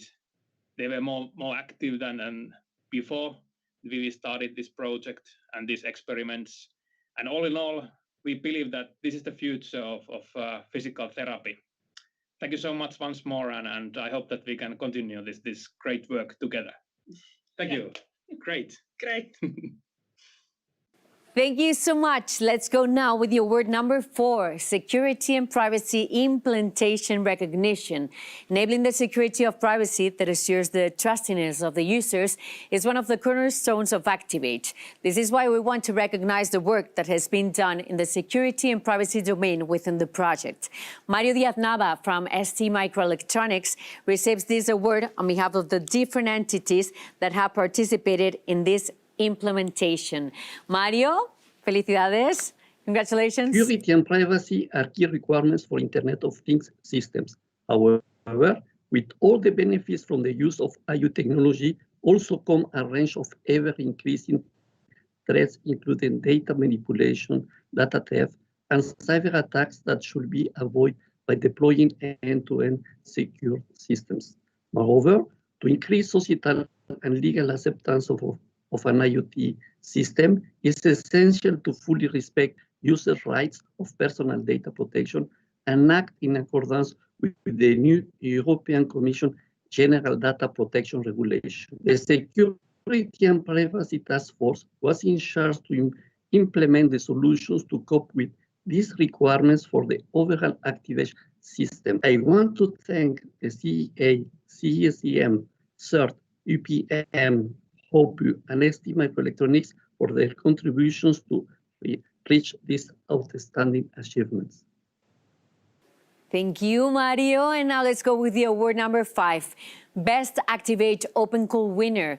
During the 2 open calls aimed to enlarge the ACTIVAGE ecosystem, we have had more than 18 new partners that have joined the ACTIVAGE project. To recognize their implication and effort, we would like to reward the best open caller. And the winner is the Sofia deployment side. Mr. Roman Nikolov from Vertec receives this award in representation of the whole Sofia DS. Mr. Roman, congratulations. Hello, my name is Roman Nikolov. I'm CEO of Vertec. Vertec is the technical provider of Sofia deployment site. We were very happy to listen that we are awarded for the best deployment sites under the ACTIVAGE project. That's great. We would like to thank to all the ACTIVAGE partners and the management. That was an exciting opportunity for our team. First, to learn a lot from all participants and all partners, and we would like to thank to all of them for their cooperation, for their willingness to share with us this treasure of knowledge.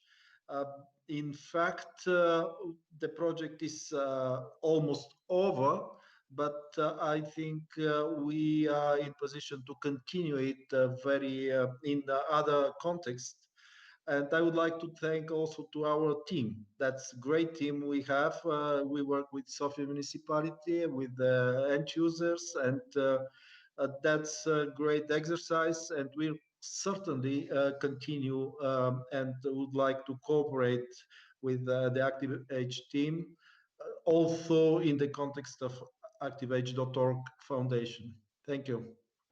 Thank you so much, Mr. Roman. And now we go with the award number 6. This is my favorite one, Best ACTIVAGE User. We have reserved the most special award to the last leg. We want to recognize the implication of the more than 8,000 users that have participated in the different pilots across Europe. This is why we want to award to the user that has best represented the ACTIVAGE spirit. So the award to the Best ACTIVAGE User goes to Manuel from Valencia. Hello, Manuel. Hola, Manuel. Congratulations. Hola. Felicidades, Manuel. Qué ilusión. Congratulations. A vosotros por la campaña y por el favor que nos hacéis a todos los mayores.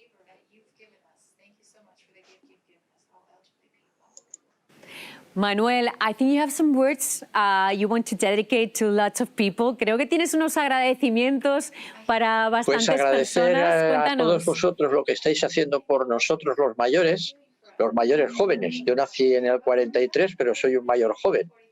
Porque esto nos representa mucho para nosotros y para nuestras familias. Pero el agradecimiento es a las empresas, pero a las personas, porque las personas son las que hacen las empresas.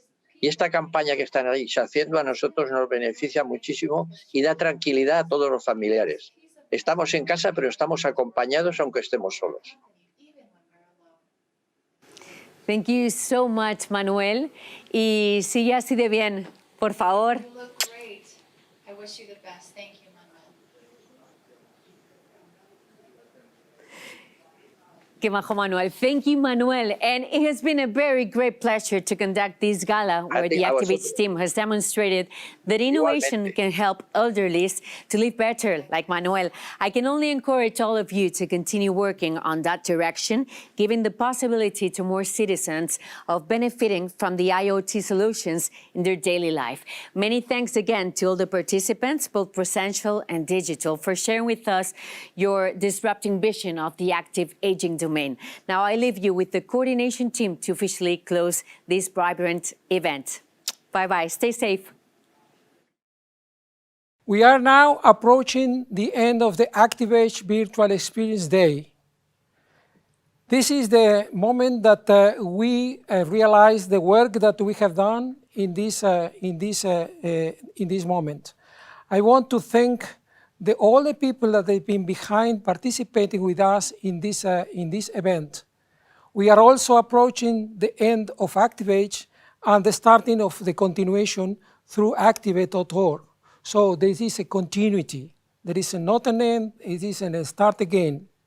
So I want to thank all the work done by the ACTIVAGE coordinating team to make it possible the elaboration, the realization of this event. I want to thank also to the partners of ACTIVAGE that have been participating through virtual connection in the realization and organization of this event. It is for all the community. I want to thank also to the technology team which is behind in the backstage, making possible that everything happened. So at the end, I just only to say that for today, or we will see tomorrow, we will see in very soon again in many places, and this is just an event that we hope enjoy you as well, it enjoy us. Thank you very much, and goodbye.